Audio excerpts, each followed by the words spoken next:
सभी को प्रणाम। तो मेरा ये एक एक्सपीरियंस भी है और थोड़ा सा स्वामी जी से कंफर्मेशन भी करना है कि वो जो हुआ। तो सुबह मतलब आप सब लोग ध्यान में थे, मैं देर से आया, तो मैं उधर बैठ के ही कनेक्ट हो गया। तो पहली स्टेज थी ज़ीरो स्टेट।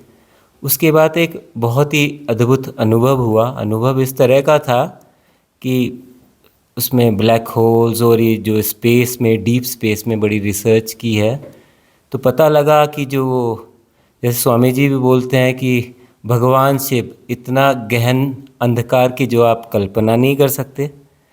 तो पूरा वो इनफाइनाइट स्पेस फील हुआ। फिर उसके बाद जैसे एक इनफाइनाइट ब्लास्ट होता और वो सारी रिपल्स मतलब इनफाइनाइटली फैल रही हैं सारे में, वो अभी तक मेरी आंखों के सामने वो दृश्य आ रहा है। तो बहुत ही अच्छी फीलिंग हुई।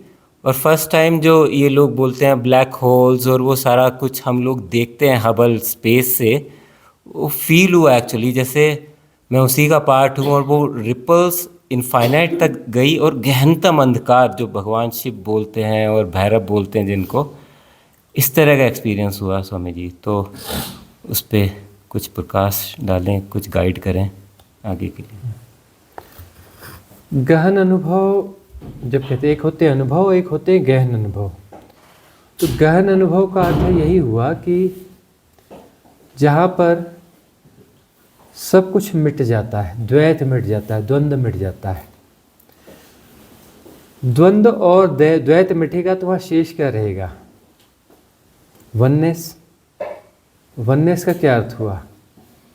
वननेस वननेस तो बहुत लोग चिल्लाते हैं, वननेस वननेस वननेस, लेकिन वननेस का वास्तविक अर्थ क्या हुआ? वननेस का यह अर्थ हुआ कि वहाँ पर कोई सीमा रेखा है ही नहीं, वहाँ कोई बंटवारा है ही नहीं। बंटवारा नहीं है अर्थात वहाँ पर जो है गहन अंधकार है। अंधकार विभेद रहित है ना, वहाँ कोई भेद नहीं है। अंधकार सबको जोड़ देता है। इसलिए हम जो कहते हैं डिवाइन डार्कनेस, डिवाइन डार्कनेस, ये हम क्यों कहते हैं? कि वह जो एक डार्कनेस है, एक ऐसी डार्कनेस है जहाँ शीतलता है, जहाँ ठंडक है, जहाँ निर्द्वंदता है, वह डिवाइन है। क्योंकि वहाँ कोई बंटवारा ही नहीं है, वहाँ कोई बंटवारा ही नहीं है, कोई सेपरेशन एग्जिस्ट ही नहीं करता है, कोई सेपरेशन वहाँ एग्जिस्ट ही नहीं करता है। प्रकाश से ज़्यादा डिवाइन डार्कनेस है।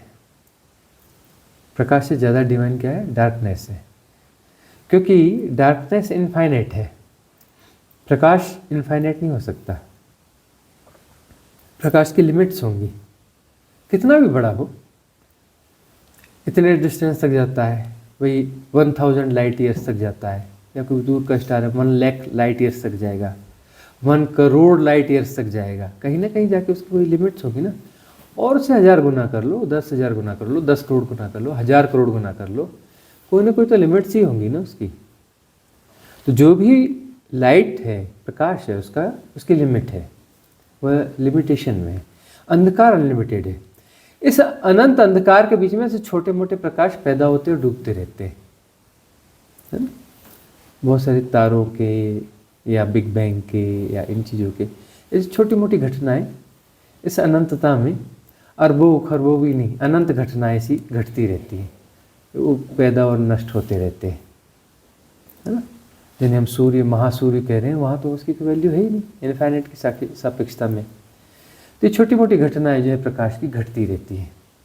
कि पैदा हुआ, क्या रहा, बोले कितना रहा, ये बस बोले 500 करोड़ साल तक रहा, या फिर 5000 करोड़ साल तक रहा। ये पैदा हुआ और चला गया, ये पैदा हुआ, ये नष्ट हो गया, अभी पैदा हुआ अभी नष्ट हो गया। 5000 करोड़ साल, 10,000 करोड़ साल, और कितनी अब कितना रहेगा? इधर पैदा हुआ, इधर नष्ट हो गया। थोड़ा सा प्रकाश फैलाया उसने छोटे मोटे दायरे में। वो दायरा क्या है? हमारी सापेक्षता में, छोटा मोटा और बड़ा ये हम कह रहे हैं, ये हमारी सापेक्षता की भाषा है। वह तो इक्वल टू 0 है इनफाइनाइट की सापेक्षता में, उसकी कोई वैल्यू है ही नहीं, उस प्रकाश की कोई वैल्यू ही नहीं है। तो ये अंधेरे से उपजा और अंधेरे में समा गया। तो अंधेरा हमेशा अल्टीमेट है, डिवाइन डार्कनेस, इस शब्द पर हमारा बहुत जोर है। डिवाइन डार्कनेस, डार्कनेस हमेशा गहरी है, अनंत है, असीम है, निराकार है, निर्गुण है, वही गुण है जो शिव के गुण है। इसलिए जो है उस पराशिव को हम इंगित करते हैं डिवाइन डार्कनेस नाम से के नाम से। उस पराशिव का नाम हमने दिया है डिवाइन डार्कनेस। पराशिव को कहने का एक ढंग है। तो जब भी यह अनुभव आता है, मतलब एक अच्छी ग्लिम्स मिली, एक बढ़िया ग्लिम्स मिली। यह ग्लिम्स आती रहे आती रहे आती रहे और एक दिन ग्लिम्स फैलते फैलते पूरी तरह से अनंत असीम हो जाए, शाश्वत हो जाए, सनातन हो जाए। और वो शाश्वत सनातन है ही। हमारी बाधाएं बीच से हट जाएं। बाधा क्या है? बाधा प्रकाश है। अब तक आपको बताया गया है ज्योतिर्मा तमसोगमे। आज से 25 साल पहले हमने एक प्रवचन किया था, उसमें हमने उसकी हेडिंग दी थी तमसोमा। अच्छा, तमसोमा ज्योतिर्गमय, ऐसा है ना? हाँ, हमने उसकी हेडिंग दी थी ज्योतिर्मा तमसोगमय, इसलिए वो आया। वह 25 साल पुराना वो ऑडियो रखा है और वो पुराने ज़माने की कैसेट है। कोशिश करेंगे उसको हम, उसमें से उस समय की टेक्नोलॉजी के हिसाब से उसको पलटना भूल गए थे, तो फुल डिस्कोर्स नहीं आ पाया था। शायद 45 मिनट ही रिकॉर्ड हो पाया था, और था वो डिस्कोर्स उस समय शायद 200 मिनट का, लेकिन 45 मिनट ही रिकॉर्ड हो पाया था। तो जितना है उसको हम कोशिश करेंगे अपलोड करने की। तो उसका हेडिंग हमने दिया था ज्योतिर्मा तमसोगमय, कि मुझे प्रकाश से अंधेरे की ओर ले चलो। और किस अंधेरे की बात कर रहे हैं हम? डिवाइन डार्कनेस की। तो डिवाइन डार्कनेस का अनुभव हमेशा सुंदर अनुभव है, परम अनुभव है। इसलिए हम जो हैंड रब्स करवाते हैं और बाद में कहते हैं कि फील करो। ध्यान के बाद में वह भीतर विक्षेप रहित अवस्था पैदा हो जाती है। उस विक्षेप रहित अवस्था में हम पूरी एनर्जी को फिर से जगाने और उसके बाद में फिर से आंखों में हाथ रखने, तो एक बहुत होश जाग जाएगा और डिवाइन डार्कनेस के साथ हम जो है उस होश में प्रवेश कर जाते हैं।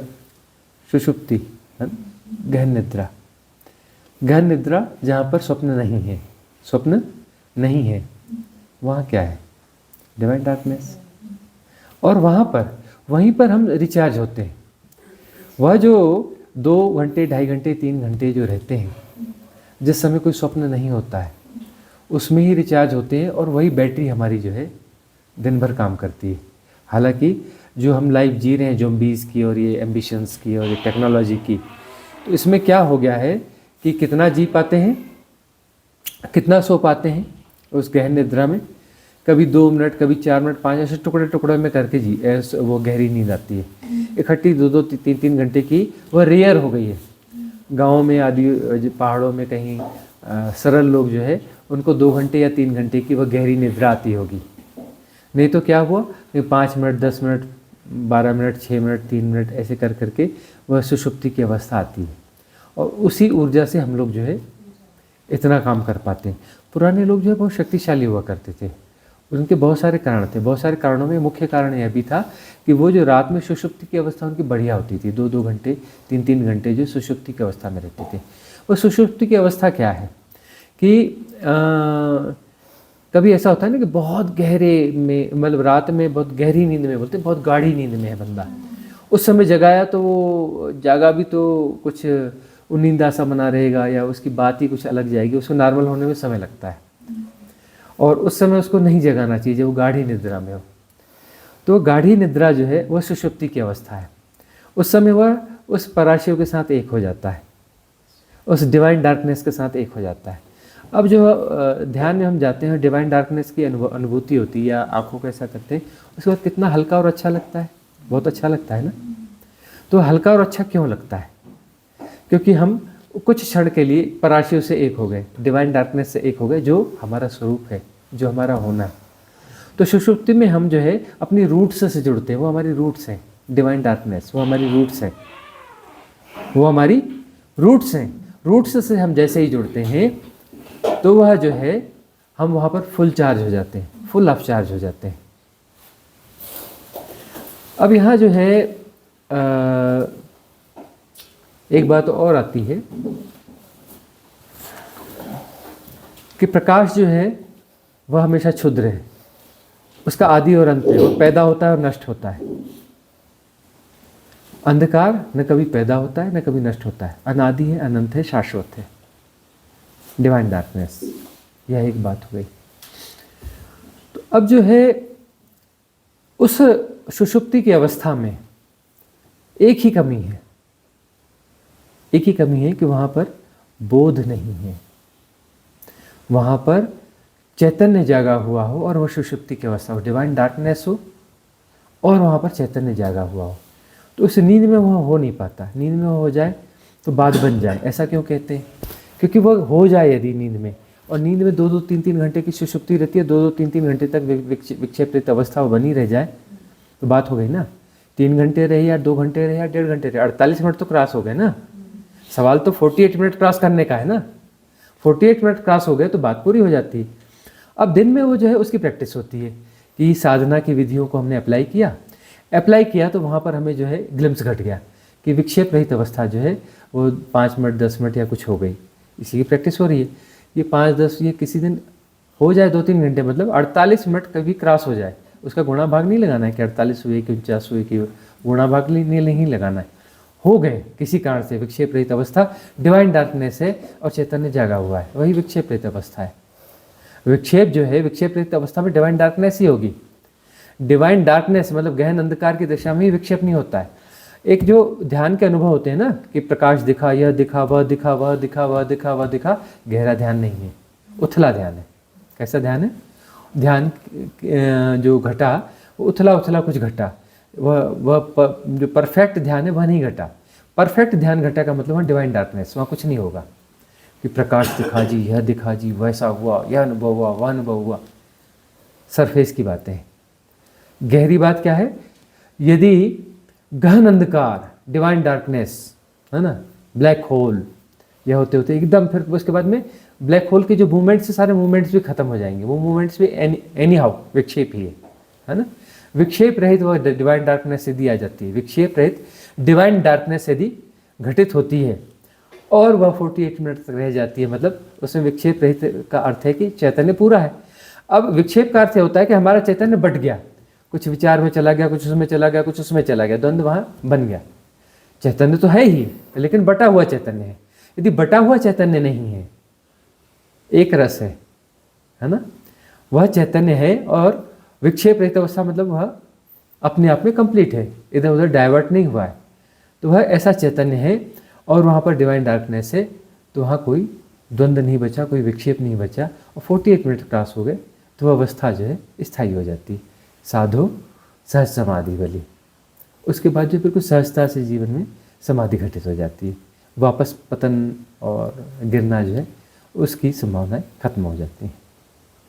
और कोई प्रश्न है? स्वामी जी, अमनीय अवस्था तो आती है लेकिन डार्कनेस नहीं आती।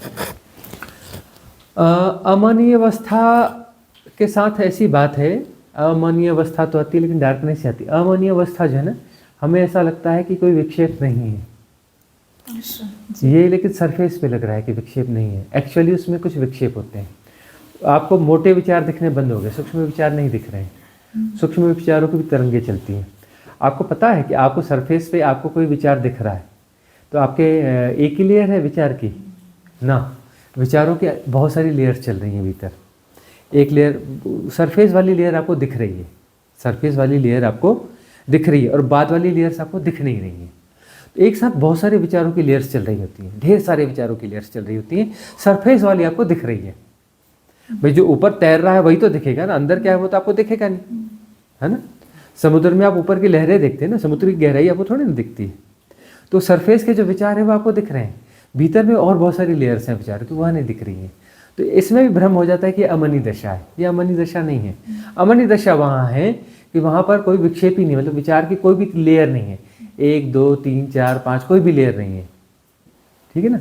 ज़ॉम्बीज़ का अर्थ है जो एक साथ बहुत सारी लेयर्स को जी रहा है, जितना ज़्यादा ज़ॉम्बीज़ उतने ज़्यादा लेयर्स को जी रहा है, मतलब उसके सबकॉन्शियस माइंड के बहुत सारे पैटर्न जो है एक साथ एक्टिवेट है ना। और जो है कम ज़ॉम्बीज़ है, मतलब उसका कोई 1-2 पैटर्न एक्टिवेट है और उसको हैक करके ऑपरेट कर रहा है, कोई 1 आधे है 2 है ना। अब किसी का एक ही पैटर्न एक्टिवेट है और उसको ऑपरेट कर रहा है, उसको हम कहते हैं प्रामाणिक बंदा है।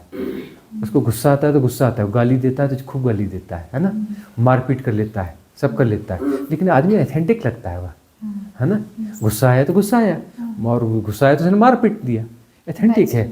और जो है जो सभ्यता के साथ पला बड़ा व्यक्ति है वो ऑथेंटिक नहीं होता है, क्योंकि बहुत सारी लेयर्स को जी रहा होता है ना। उसको भयंकर क्रोध आ रहा है कि हत्या कर दूं, ऊपर से मुस्कुरा रहा है, हाँ जी बिल्कुल, आप बिल्कुल ठीक कहते हैं, है ना। और अंदर से कि इसको कब को काट के इसको फेंक दूं, है ना। और तीसरा विचार आता है, अरे कमबख्त से कुछ काम भी निकालना है। उसके बाद में फिर वो ऑफिस का कोई प्रॉब्लम है वो भी ख्याल आ रहा है, उसका वह भी आ रहा है, वह भी आ रहा है, एक साथ 10 तलों को जी रहा है। ऑथेंटिक का मतलब वह जैसा है, राह है तो राह है ना। इसलिए राह लोग बहुत जल्दी बदलते हैं ना। वो जो हत्यारे वगैरह हैं ना, एकदम से पलट जाते हैं। अंगुलीमाल और वाल्मीकि जो है ना, एकदम से पलट जाते हैं, क्योंकि वो जो है एक मोटेपन को जी रहे हैं ना, बस एक ही लेयर को जी रहे हैं, वो एक ही लेयर को जी रहे हैं। वो एक लेयर गई यानी बात खत्म हो गई, घट गया ध्यान।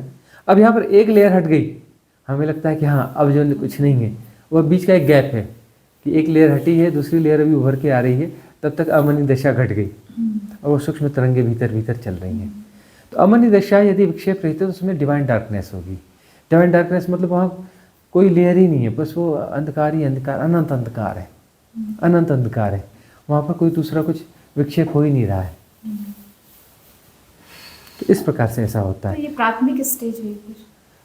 हाँ, प्राथमिक स्टेज है, लेकिन फिर भी ठीक है कि ये जो सरफेस के विचार भी नहीं दिखना, यह सबसे बड़ा बैरियर तो यह है। बड़ा बैरियर हट गया, उसके बाद वाले जो बैरियर्स हैं वो फिर अपने आप हट जाते हैं। उसके लिए शुरू एक बैरियर हटाना बड़ा मुश्किल काम होता है। पहला बैरियर, पहला कदम यदि उठ जाता है तो बाकी कदम जो है आसान होने लगते हैं।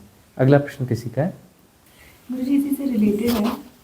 एक ध्यान में एक स्टेज ऐसा आया कि देखा कि कोई विचार नहीं है और देख भी रहे हैं कि कोई विचार नहीं है।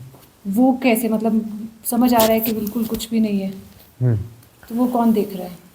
कौन देख रहा है? वो साक्षी, उसे साक्षी कहते हैं, दृष्टा साक्षी, है ना। कि विचार नहीं है, उसे देख रहा है, तो इसे साक्षी नहीं, इसे दृष्टा कहेंगे। साक्षी और दृष्टा अलग अलग है ना। दृष्टा मतलब एक ऐसी स्थिति है कि अभी वो साक्षी के पहले वाली अवस्था है, जिसमें यह और साक्षी होने के बाद में अपना फिर ऐसा है कि मैं जान रहा हूँ, ये कर रहा हूँ, ऐसा कुछ विक्षेप और वो एनालाइजेशन जो है, एनालाइजेशन पूरी तरह से हट जाता है। दृष्टा में कुछ ना कुछ एनालाइजेशन होता है, आंशिक द्वंद्व उसमें बना रहता है। और साक्षी में कोई भी द्वंद्व नहीं रहता, निर्द्वंद्व अवस्था रहती है साक्षी की, निर्द्वंद्व अवस्था रहती है। लेकिन साक्षी हूँ पे खड़ा है। किस पे खड़ा है? हूँ पे खड़ा है। साक्षी बहुत ऊंची अवस्था नहीं है, ख्याल रखना, हूँ पे खड़ा है। वो साक्षी भी डिजॉल्व होना चाहिए, तब जो है वह आत्मिक अवस्था आती है ना, जहाँ है पे हम खड़े हैं, इजनेस पे खड़े हैं। फिर वह भी जानी चाहिए, फिर परमात्मा भी जाना चाहिए, परमात्मा भी जाना चाहिए। जाना सब कुछ चाहिए, ठहरना कुछ नहीं चाहिए, क्योंकि जहाँ तक कुछ है, जाने लायक है मतलब क्षुद्र है, मतलब सेपरेशन है, सेपरेशन नहीं जाएगा ना। पराशिव जा सकता है क्या? जो अनंत असीम है वो जाएगा, कहाँ जाएगा? उसके बाहर तो कुछ है ही नहीं। जाने के लिए स्पेस चाहिए ना, स्पेस तो वो सारा कुछ तो वही है, उसकी कोई बाउंड्रीज है ही नहीं कि उस बाउंड्री के बाहर जाएगा। तो इनफाइनाइट है, इनफाइनाइट है तो वह तो आज़ाद नहीं सकता है। तो इस प्रकार से बात बहुत ही छोटा सा ग्लिम्स, मतलब आराम से देख रहे हैं कि कोई विचार ही नहीं है, मतलब नथिंग इज हैपनिंग। एक चीज़ और है, जैसे ध्यान में बैठे हैं, एकदम से पता लगता है कि कुछ घटने वाला है, मतलब तो वो अलर्ट कौन कर देता है हमें, फिर वो शायद घटने से टल जाता है। मतलब यह मन जाना चाहिए ना, पता नहीं लगना चाहिए कि कुछ घटने वाला है। मन का काम है प्रिडिक्शन कर देना, और प्रिडिक्शन के साथ उसके गेम स्टार्ट हो जाते हैं। इसलिए ही जो है ना, भगवान शिव ने जो अचानक कहा है कि मन को मौका नहीं देना, है ना। हमने उनके उस चीज़ को पकड़ लिया है, तो उस पर हम कहते भी हैं और अपनी हाँ उस विधि में हमने वो अचानक वाला वह शब्द जोड़ा है कि मन जो है ना हमेशा क्या करता है, प्रिडिक्शन कर देता है। कुछ होने वाला है तो उसके बारे में ब्यौरा दे देगा कि ऐसा होने वाला है, ऐसा होने वाला है, ऐसा होने वाला है। मतलब उसने आपको अपने साथ अलाइन कर दिया, अलाइन कर दिया, और अलाइन करने के बाद में बोलेगा अरे ये तो बाद में भी हो सकता है, इसमें यदि तुम पागल हो गए तो। या हमारे डर क्या है उसे सब पता है। अरे तुम यदि भूल गए कि बैंक में कितना पैसा पड़ा है और सिग्नेचर कैसे करने हैं और अपना जो है कहाँ कहाँ इन्वेस्टमेंट है, तो फिर बाद में कैसा करोगे, है ना। और सबसे बड़ा फियर वही है, सबसे बड़ी इन्फ्लुएंस स्ट्रीम क्या है? धन की स्ट्रीम है। धन गया तो लगता है सुरक्षा चली गई, है ना। कुछ ऐसा क्रिएशन हुआ है ना अभी कि धन चला गया तो सब चला गया। धन है तो सब है, नाते रिश्ते सब हैं। धन है तो सब इज्जत करेंगे ना, सब सम्मान करेंगे। और धन चला गया तो फिर बात पूरी हो जाएगी, गड़बड़ हो जाएगी। तो अब जो है वह बात लाएगा। यदि स्मृति चली गई तो क्या होगा, अपने लोगों को नहीं पहचाना तो क्या होगा, बाद में पता चले घर से निकाल दें। वो सब कहानियाँ देखी, फिल्में देखी, वो देखी, सबकॉन्शियस माइंड में रिलेटिविटी है कि हमको पागल खाने में छोड़ के आ गए तो बोले इसको कौन पालेगा, हाँ, अनाथ आश्रम में छोड़ आए तो मन जो है इस प्रकार की चीज़ों से डराएगा। उनको समझना पड़ता है ना। और हम जो है यह साहस बार बार देते हैं कि आत्मज्ञान के बाद कोई स्मृति जाती नहीं है ना। कोई आप सिग्नेचर करना नहीं भूलोगे, बैंक बैलेंस कहाँ है ये नहीं भूलोगे, घर के कौन क्या है बिल्कुल नहीं भूलोगे, है ना। हो सकता है एक आध हफ्ते तक आप रेस्ट मोड में चले जाओ, 2-3 दिन के लिए आप रेस्ट मोड में चले जाओ। तो एक आध हफ्ते कोई रेस्ट मोड में जाता है तो बैंक अकाउंट ख़त्म नहीं होते, है ना। अभी सरकार ने नियम लगाया है बहुत उथल पुथल के बाद में कि बैंकों का पैसा ये हो जाएगा, बोले कि जब्त हो जाएगा। बाद में बैंक और सरकार ने नियम निकाला, अरे ढूंढो उन लोगों को 25 साल 50 साल से जिनका पैसा पड़ा है और उनका पता ही नहीं है, उनको पकड़ो, ढूंढो, पकड़ के उनको पैसा दो, नहीं तो उनके वारिसों को पैसा दो, है ना। उनको ढूंढा जा रहा है, उनको पकड़ा जा रहा है, नहीं तो उसके वारिसों को पकड़ा जा रहा है। जल्दी अपना फलाना सर्टिफिकेट बनाओ, सक्सेशन सर्टिफिकेट बनाओ और अपना जो है फंड लेके जाओ, है ना। तो वो जो है वो कहीं जाता नहीं है ना, मन डरा रहा है तो भैया हम उसके एंटीटोड दे रहे हैं ना, हम कायदों नियम और कायदों के साथ देंगे। मन डरा रहा है हवा में, हम बता रहे हैं कि क्या कानून है, कानून सहित बता रहे हैं कि आपका पैसा कहीं नहीं जाएगा, ठीक है ना, क्या क्या ला है उसके। और जो है परिवार वाले ऐसा वैसा ये वो, अरे वो तो देखो पहली बात तो पागल होने वाले हो नहीं, है ना। और ये जिब्रिश वाली विधियाँ और कैथारसिस करने यदि कर रहे हो आप लोग तो ये करने वाला आदमी कभी पागल नहीं होता, पता है ना। जो अभिनय पूर्वक पागलपन करेगा वह कभी पागल नहीं, पूरी दुनिया पागल हो जाएगी, वह पागल नहीं होगा। जब भी होगा तो एक्टिंग करेगा और जब चाहेगा बाहर हो जाएगा। पागलपन की एक्टिंग जब चाहे कर ले और जिस सेकंड चाहेगा बाहर हो जाएगा। दुनिया पागल हो जाए, वह पागल नहीं हो सकता, है ना। इसलिए जो है जिब्रिश और कैथारसिस वाली विधियाँ हैं कि पागलपन पर पूरे पागलपन की हरकतें करो, पूरा अपना पागलपन निकालो। पागलपन निकालने से हल्कापन भी आ गया, प्लस जो है हम अपने आप को जो है दृष्टा और साक्षी भाव से जान रहे हैं पागलपन क्या होता है। तो पागलपन आया अभी, हम उसका मजा लेंगे, उसे कैथारसिस कर लेंगे 10 मिनट की, फिर बोलेंगे टाइम हो गया, चलो पागलपन बाहर निकल, नॉर्मल हो गए, काम पे चल, है ना। तो वो पागल नहीं हो सकता है। तो मन डराएगा, मन का काम है डराना, और उसके पास सारे मसाले हैं, क्योंकि मन क्या है, वह सारा सबकॉन्शियस माइंड जो है, सारा डेटा उसके पास में। कौन सा डेटा कब काम करेगा, उस डेटा को निकाल के उसको सामने सरफेस पे रिप्रेजेंट कर देना है, उसमें एक तड़का लगा देना है। ऐसा हो गया तो ध्यान तो अपन कल कर लेंगे, एक बार पता तो चल जाए, टेस्ट तो कर लें, किसी से पूछ लेते हैं, कल फिर ये स्टेज आ जाएगी, फिर मुक्त हो जाएंगे। कल नहीं होगा परसों हो जाएगा। अरे इतना इंतजार किया है, 2 दिन और सही, ठीक है ना। तो अभी और यहीं को टाल देना, मन का क्या काम है, अभी और यहीं नहीं होने देना है, उसको भविष्य पे टाल देना है। और मुक्ति कब घटेगी, अभी और यहीं, कल नहीं घट सकती, अगले क्षण नहीं घट सकती, मुक्ति अभी और यहीं होगी। आत्मज्ञान, बोध, निर्वाण, कैवल्य, है ना, बोधि, एनलाइटनमेंट इसी क्षण होगा, अभी और यहीं। और मन क्या कहेगा, कभी भी कर लेंगे, अपने हाथ की बात है, यहाँ तक आ गए मतलब ये रास्ता तो पता है अपने को, कल भी आ जाएंगे। वहाँ से जब हम लौट जाते हैं ना, वो उस जगह पे वापस जाना थोड़ा कठिन हो जाता है, क्योंकि अब मन को पता चल गया कि कैसे गया था, वो उस रास्ते जाने ही नहीं देगा, कुछ ना कुछ वहाँ पे जो है वेरिएशन पैदा कर देगा, वह रास्ता दोबारा काम नहीं आता। जिसको मन ने जान लिया मुक्ति का, वो रास्ता दोबारा काम नहीं आता, कुछ ना कुछ हल्का फुल्का दूसरा करना पड़ेगा, है ना। हम भी गोरखनाथ बन रहे हैं ना, हम भी गोरखनाथ, 20-22 विधियाँ, फिर नई विधि आ रही ना, नई विधियाँ आती जा रही है ना, कुछ पुरानी विधियों को मॉडिफाई करके देते जा रहे हैं ना। ओशो की जिब्रिश को हमने नए ढंग से दे दिया ना। तो वह जो है नई विधियाँ क्यों दे रहे हैं, किस पे कौन सी काम करेगी, हाँ, मन को हम झांसा दे रहे हैं, वो हमको झांसा दे रहे हैं, हम उसको झांसा दे रहे हैं, ठीक है ना। झांसा तो उसको देना ही पड़ेगा, मतलब उसके लिए नया होना चाहिए, ठीक है ना। अगला प्रश्न किसका है? हाँ स्वामी जी, जो एनलाइटमेंट है वो नाउ एंड हियर है, तो फिर अगले पल फिर हम वापस वैसे ही नॉर्मल हो जाते हैं, मतलब वो अगले पल के लिए फिर हम वापस वैसे ही हो जाते हैं नहीं जो नहीं, बहुत पहले एनलाइटनमेंट वाले। घटा कहाँ।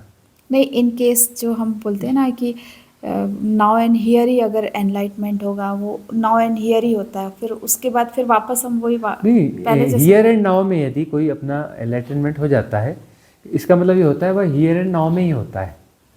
हियर एंड नाउ के बाहर फिर वापस नहीं आता है, मतलब उसका पास्ट और फ्यूचर खत्म हो जाता है, टाइम फैक्टर के बाहर हो जाता है, हियर एंड नाउ ही रहता है। और हियर एंड नाउ ही सत्य है, बाकी कुछ सत्य नहीं है, फ्यूचर होता ही नहीं है। मैंने बहुत सारी कहानियाँ पढ़ी, फ्यूचर टेंस ये वो, मुझे समझ में नहीं आता कि फ्यूचर है कहाँ पे। मैंने तो हियर एंड नाउ ही जाना है, फ्यूचर तो मैंने कभी जाना ही नहीं। होता तो हियर एंड नाउ है, फ्यूचर तो होता ही नहीं है। पास्ट टेंस भी नहीं होता है, वो तो गया है, तो हियर एंड नाउ ही। लेकिन मन जो है, यदि आप मन के तल पे जी रहे हो तो फ्यूचर और पास्ट को जियोगे, हियर एंड नाउ को आप जी नहीं सकते। हियर एंड नाउ को यदि जीने लगोगे तो फ्यूचर तो खत्म हो गया, फ्यूचर तो होता ही नहीं है ना। तो साधक की लाइफ में फिर परिवर्तन आएगा ना।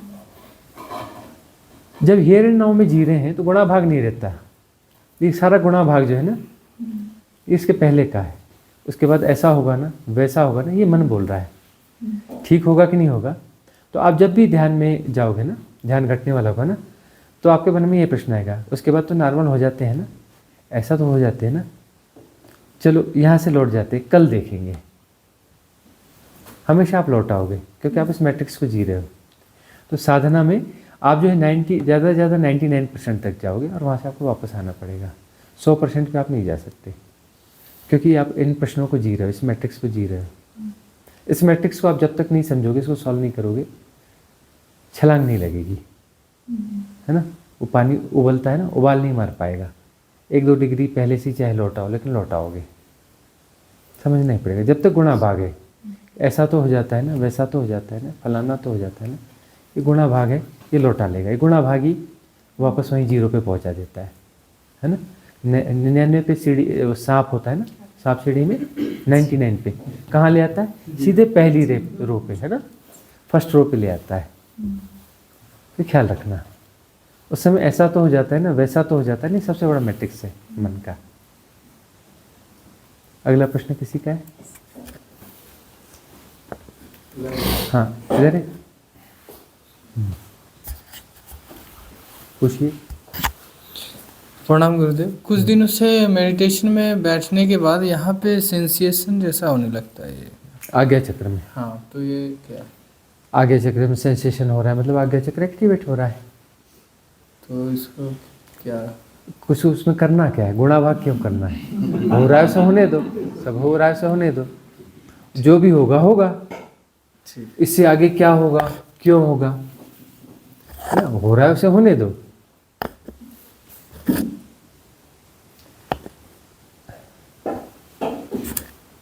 गुणा भाग नहीं लगाना है ना।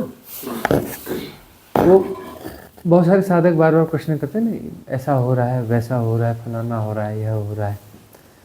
तो ठीक है, प्राथमिक रूप से ऐसे प्रश्न उठते हैं, लेकिन वो गुणा भाग तो लगाने का ही नहीं ना, होने दो ना।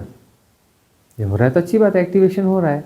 अब आगे क्या होगा, अरे जो होना होगा पता चल जाएगा, जब होगा तब पता चलेगा, होने दो।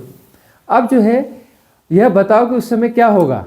हमने बताया कि ऐसे में से होगा, मन स्वप्न प्रकट कर देगा, बिल्कुल बना के सजा धजा के प्रकट कर देगा, जैसा जैसा बोला वैसा वैसा सजा के प्रकट कर देगा। मन की क्षमता है प्रोजेक्शन की, है ना, वो पूरा डिजाइन करके बता देगा, है ना। मन को जो है, बच्चे को कहानी सुना दो, एक घोड़ा था, उसके 2 बड़े बड़े पंख थे, हवा में उड़ता था, है ना, और जो है सोने का घोड़ा था, है ना, बोलता भी बहुत अच्छा था, आदमी की वाणी बोलता था। तो वो अपने सपने में देख लेगा, वो घोड़ा आ जाएगा उसके पास, सोने का घोड़ा, पंख वाला, उड़ने वाला, बोलने वाला घोड़ा आ जाएगा, मन पैदा कर देगा। तो हम आपको कोई कहानी सुना देते हैं तो कहानी आपको आ जाएगी, है ना। और एक्टिवेशन जो है, एक्टिवेशन की फिल्म भी चलने चालू हो जाएगी, एक्टिवेशन रुक करके एक्टिवेशन की फिल्म आ जाएगी। असली के लिए जो है ना, मन को बहुत ज़्यादा इन्फॉर्मेशन होना जरूरी नहीं है, इसलिए बहुत ज़्यादा इन्फॉर्मेशन बहुत बाधा है। जितने उपनिषद और बहुत ज़्यादा किताबें पढ़ ली है ना, उन्हें प्रोजेक्शन वाले अनुभव होते हैं जो कि रियल नहीं होते। उन्हें अनुभव होता है कि हम तो पहुंच गए, पहुँचे वो है नहीं, वो अपने प्रोजेक्शन को जी रहे हैं। किसको जी रहे हैं? अपने प्रोजेक्शन को जी रहे हैं, और उन्हें लगता है कि हम तो बहुत ऊंची अवस्था में, हमें तो ये सब होता है, और सब कुछ पढ़ा लिखा हुआ है, घटा कुछ है नहीं। और मन ने इतने अच्छे से प्रोजेक्शन किए हैं, असली बुद्धि को भी नहीं हुए होंगे, लेकिन है तो प्रोजेक्शन। अगला प्रश्न। गुरुजी, कोई साधक जब निर्वाण को पाता है और जैसे आप कहते हैं कि एक कदम से वो छूट गया, तो क्या उस केस में उसके सारे मैट्रिक्स खत्म हो जाते हैं, और फिर आप कहते हैं कि जब दूसरा जन्म होता है तो ABCD से शुरू करना होता है, तो वो मैट्रिक्स फिर दोबारा वापस आ जाते हैं? बहुत सारे मैट्रिक्स वापस आएंगे। जैसे कि गोरखनाथ जी के जो गुरु थे वो मत्स्येंद्रनाथ। हाँ जी, एक छलांग से मतलब रह गए थे, तो क्या जब दोबारा जन्म होता है तो वो मैट्रिक्स सारे ही आ जाते हैं? मैट्रिक्स सारे नहीं, लेकिन बहुत सारे आते हैं। सारे नहीं आते, लेकिन बहुत सारे आ जाते हैं। और फिर वह जो फिर एक लंबा समय तो वो खाते हैं, लंबा समय, क्योंकि उसमें क्या है, उन मैट्रिक्स की ज़रूरत है, फिर से लर्निंग दी जाएगी, कुछ लेसन्स वापस दिए जाएंगे, फिर से तैयार किया जाएगा। क्यों? क्योंकि पिछले जन्म में मुक्त होता तो वहाँ से मुक्त हो जाता, उस स्टेज पे हो जाता, लेकिन अब अगले जन्म में मुक्त होगा तो अब वो बड़ा बुद्ध बन के जो है मुक्त होगा।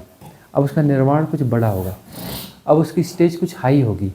ये क्योंकि स्थायी चीज़ नहीं है ना, कि जीसस जो है एक बुद्धत्व को प्राप्त होकर चले गए, तो अगला जो आएगा वो जीसस के स्टेज पे जाएगा जरूरी नहीं है, वो जीसस से बहुत ऊपर जाकर के मुक्त होगा। जीसस उस स्टेज पे जाके मुक्त हो गए, ठीक है, लेकिन उस स्टेज पे अगला उससे ऊंचा जाएगा। उस जन्म में भी मुक्त होता तो वो जितना उसके बुद्धत्व की खिलावट होती, इतना बड़ा फूल होता।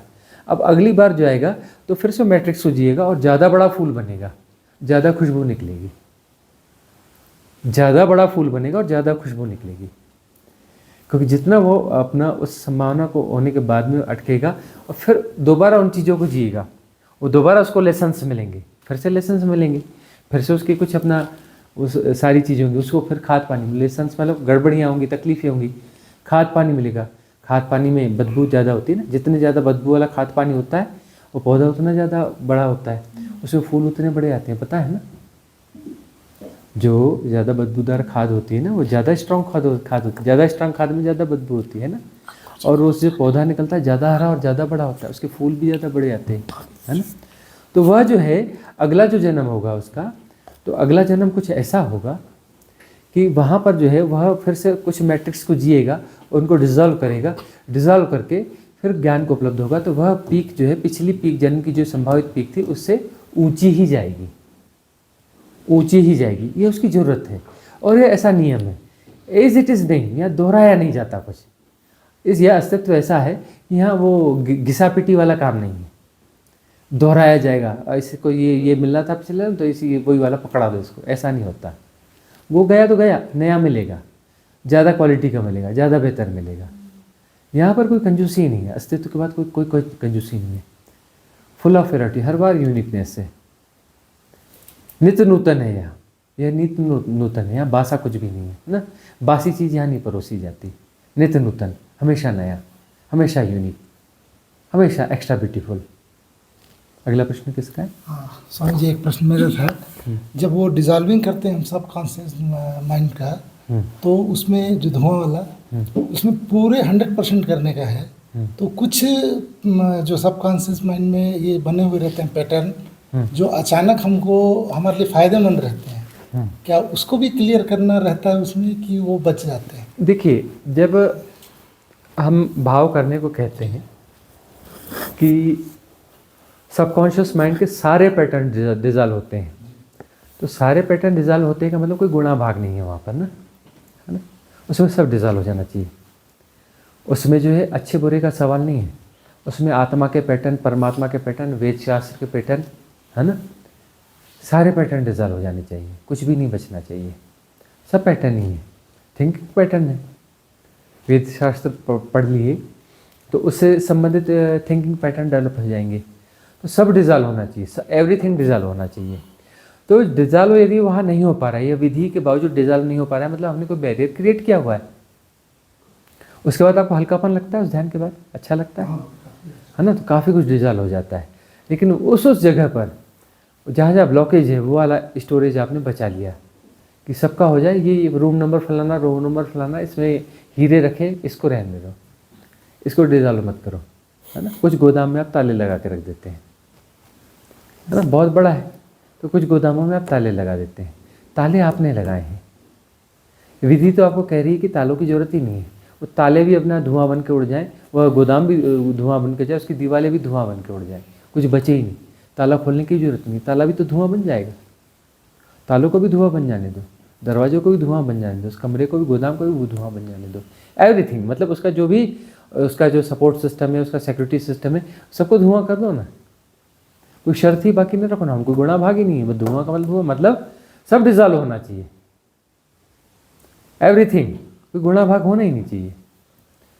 तो वह जो गुणा भाग नहीं रहेगा ना, तो सचमुच जो है आपको इतना हल्कापन लगता है, इतने सारे आपके जो पैटर्न्स हैं जन्मों जन्मों के एक साथ डिजॉल्व हो जाते हैं।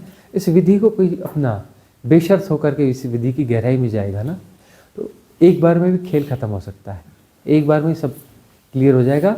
वह जो डिवाइन डार्कनेस पर आ जाएगी, वहाँ डुबकी लग जाएगी, डुबकी लग जाएगी, और डुबकी जो है 48 मिनट क्रॉस कर गई तो बात पूरी हो गई। अगला प्रश्न है आपका है। गुरुजी, आपने बताया और सब बुद्ध पुरुष बोलते हैं कि नॉलेज इज़ नथिंग, नॉलेज को इम्पोर्टेंस नहीं देना चाहिए, नॉलेज की ज़रूरत नहीं है, experience is everything. At the end सब एक्सपीरियंसेस को भी ड्रॉप करना है, बट एट द मोमेंट हमारे स्टेज में एक्सपीरियंस इज़ नीडेड, तभी हम आगे बढ़ सकते हैं। तो if knowledge is nothing, knowledge मतलब डेटा, सो डेटा का इम्पोर्टेंस बिल्कुल नहीं है। जैसे हम बुक पढ़ रहे हैं, नहीं तो आप जो बोल रहे हैं हम सुन रहे हैं, वो भी डेटा ही हो गया, उससे हमें एक्सपीरियंस आ रहा है। तो डेटा कब रॉन्ग होता है और डेटा का कैसे उपयोग किया जाए? हमारा आइडेंटिफिकेशन रॉन्ग है, इसे कैसे समझाया जाए और कैसे आगे लेके जाया जाए? पहली बात तो यह है कि हमारा करप्ट होना बहुत ज़रूरी है, इसीलिए हमें करप्ट किया जाता है। पशु जो है करप्ट नहीं है, ठीक है ना। मनुष्य के साथ हम करप्ट होते हैं,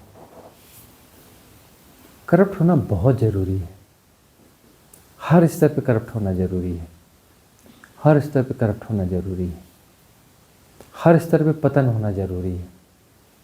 वहीं से अंडरस्टैंडिंग पैदा होगी, क्योंकि देखो मुक्त कौन करता है? सम्यक समझ मुक्त करती है। और समझ के लिए आपको सबसे पहले रॉन्ग का पता होना चाहिए, रॉन्ग को आपको जीना पड़ेगा। हम सब अपने आप को उठाकर देखें, अपने मन को उठाकर देखें, अपने बचपन और जीवन को उठाकर देखें, तो हमने पूरी खाइयों को टच किया हुआ है। कहीं हमने शो ऑफ किया है, कहीं नहीं किया है, दुनिया को बताया है, नहीं बताया, छुपा के किया है, वह किया है, सब किया है। कुछ व्यवहारिक किया है, कुछ मानसिक रूप से किया है, पिछले जन्मों का भी हमें पता नहीं। जो जो चीज़ें गलत हैं, लगभग सारी चीज़ें करके देखी हुई हैं, लगभग, और कुछ अभी नहीं करी तो पिछले जन्मों में करके देखी है, ठीक है ना।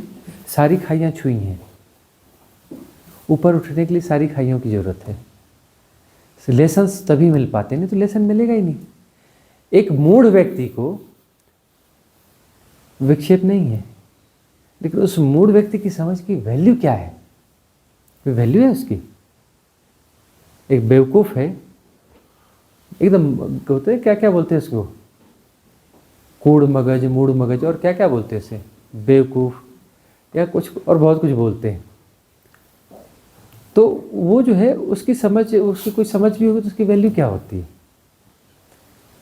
आप ये देखोगे कि बहुत सारे लोग जो सक्सेस होते हैं ना, वो पहले बहुत पतित हुए रहते हैं, पतित होने के बाद जब ऊपर उठते हैं तब वो अपना जो है वो लीड करते हैं, उसके बाद लीड करते हैं। तो वह जो है राइट लेसनिंग तो तभी है कि वो नीचे के तलों को जो है उनको जिया जाता है, उनको भोगा जाता है, उस नर्क को भोगा जाता है, उन समस्याओं को भोगा जाता है, उस पतन को भोगा जाता है। और वह जब प्रॉपर तरीके से होश के साथ उन चीज़ों को भोगा जाता है, तब जो है वो समझ पैदा होती है कि क्या पागलपन है ना। अब जो है कोई पिज़्ज़ा खाएगा, फलाना खाएगा, और क्या क्या वो क्या अजीनोमोटो क्या बोलते हैं ना, हाँ, वो उससे रिलेटेड कुछ फूड खाएगा, कचरा खाएगा, है ना, वो क्या क्या स्ट्रीट फूड में ये सब अनहाइजीन दुनिया ये सब खाएगा खाएगा खाएगा, और उसके हेल्थ के इश्यूज होंगे, ये होंगे वो होंगे।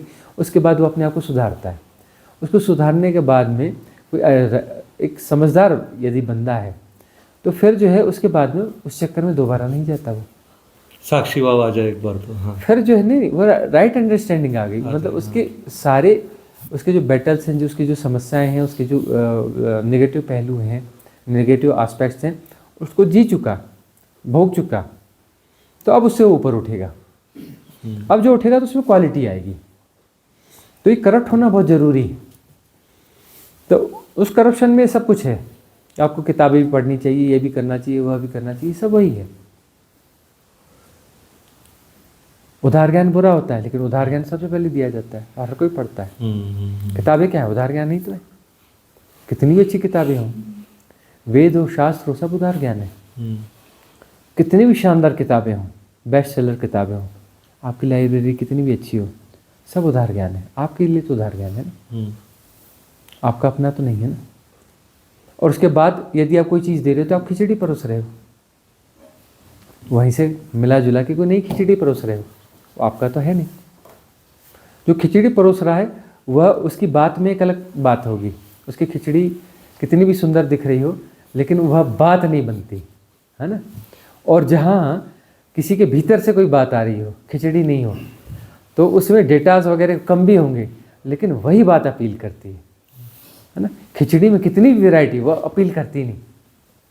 कितनी भी इन्फॉर्मेशन हो, कितना भी कुछ हो, अपील नहीं करती। उस व्यक्ति को आप बहुत लंबा याद नहीं रख पाएंगे, और बहुत ज़्यादा वो नहीं कर पाएंगे। हृदय की गहराई से कभी कुछ कह रहा है ना, उसके बाद डेटास कम भी है ना, उस व्यक्ति को आप दोबारा भूल नहीं सकते, कितनी कोशिश कर लो, नहीं भूलो। और छाप, अमिट छाप छोड़ जाएगा आपके भीतर, क्योंकि वो उसकी अथेंटिसिटी है, उधार ज्ञान नहीं है।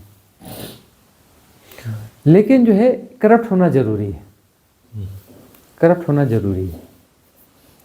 अब जो है एक बुद्ध पुरुष जो है वह भी आपको कुछ डाटा और इन्फॉर्मेशन तो देता है, वह भी देता है, उसके पास भी है, वो करप्ट हुआ था, वो उसके इन्फॉर्मेशन भी दे रहा है, लेकिन उसका उधार ज्ञान नहीं है। वह उसने उसको उन तलों पे जी के देख लिया, अपनी उस मेधा और इंटेलिजेंस के स्तर पे भी उसने जी लिया उसे। अब उसका उधार ज्ञान नहीं है, वह दूसरे की बात कह भी रहा है। एक बुद्ध पुरुष, पुराने बुद्ध पुरुषों की कथा कहता है, वो कहता है कि मैं कुछ नया नहीं कह रहा हूँ, जो कहा जाना चाहिए सब कहा जा चुका है, सब कहा जा चुका है और मैं वही कह रहा हूँ, लेकिन तब भी वो नया है।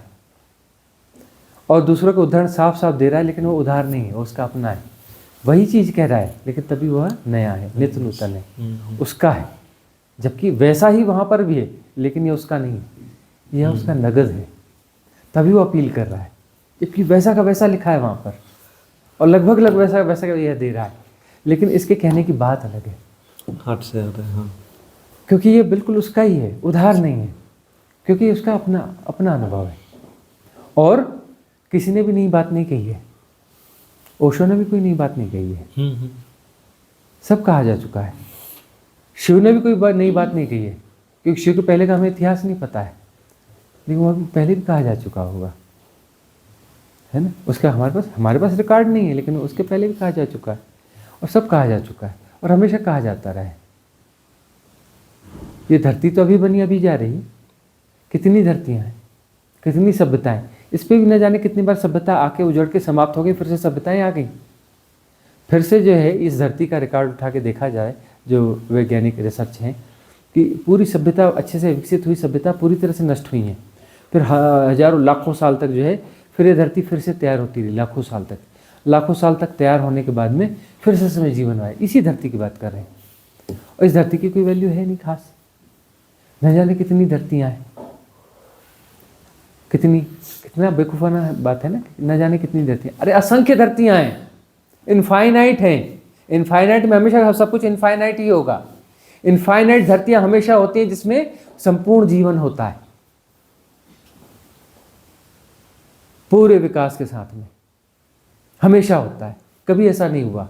सब सनातन सत्य है हमेशा।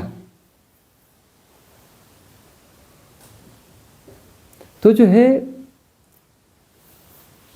ये डेटा से करप्ट होना ठीक है, वो करप्ट होना जरूरी है, तभी तो करप्ट होते हैं ना, लेकिन उसके बाद ऊपर भी उठाना चाहिए। तो ऊपर उठाने को साधना बोलते हैं। साधना का मतलब पहले गार्बेज इकट्ठा किया, उसके बाद गार्बेज फेंक दिया, है ना। ऐसा ही होता है, गार्बेज पहले इकट्ठा करते हैं, फिर गार्बेज फेंक देते हैं, गार्बेज फेंक देते हैं, वापस उस अवस्था में आ जाते हैं। पहले गार्बेज नहीं था, पशु थे, फिर गार्बेज इकट्ठा किया तो मनुष्य हो गए, फिर गार्बेज फेंक दिया तो अब पशु नहीं होंगे, अब देवता होंगे, सॉरी मुक्त होंगे, बुद्ध होंगे, बुद्ध होंगे। थोड़ा बहुत रह गया तो देवता हो जाएंगे, पूरा साफ हो गया तो फिर बुद्ध हो जाएंगे, आंशिक रह गया तो फिर देवता हो जाओगे। कूड़े के एक आध छोटे मोटा हिस्सा भी रह गया ना, एक टुकड़ा भी बच गया तो हायर विंग्स के उच्च लोग, हायर विंग्स हो जाओगे, हायर डायमेंशन के देवता हो जाओगे। अगला प्रश्न आपका ही है जी। एक प्रश्न है जो मैं स्टार्टिंग से पूछना चाहता था, बहुत बॉदर भी कर रहा है। ये जो अभी अपना करंट वर्ल्ड है वो माइंड ग्रेटिफिकेशन वाला वर्ल्ड है, जो मन को संतुष्ट कर रहा है बहुत। जैसे आप वीडियोस में भी देख लो, 4 आवर्स की मूवीज हुआ करती थी, फिर 2 आवर्स हो गई, फिर half an hour, 10 minute, 5 minute, अभी 5 सेकंड की आती है रील, और उसके बाद इंस्टाग्राम रील्स हैं, यूट्यूब शॉर्ट्स हैं। तो इतनी माइंड ग्रेटिफिकेशन होती है कि जो नेचुरल वर्ल्ड है, स्लो लाइफ है, वो पसंद नहीं आता, क्योंकि चलना हो वो 5 मिनट लगता है। लेकिन वीडियोस ऐसी और खाना भी ऐसा है। अभी जो बड़े बड़े पुस्तक अभी हैं, जो फेमस बुक्स हैं, उनका भी सारांश आने लगा एक पेज का। तो इस वर्ल्ड में जो इतनी माइंड ग्रेटिफिकेशन है, इसे हम कैसे दूर करें? इससे एक साधक को मोबाइल छोड़ नहीं सकते, और सबसे बात भी करना है, और जो जिस जहाँ वर्ल्ड में रहते हैं वो सब यही चीज़ फॉलो कर रहे हैं। तो इसे हम कैसे बाहर आ सकें?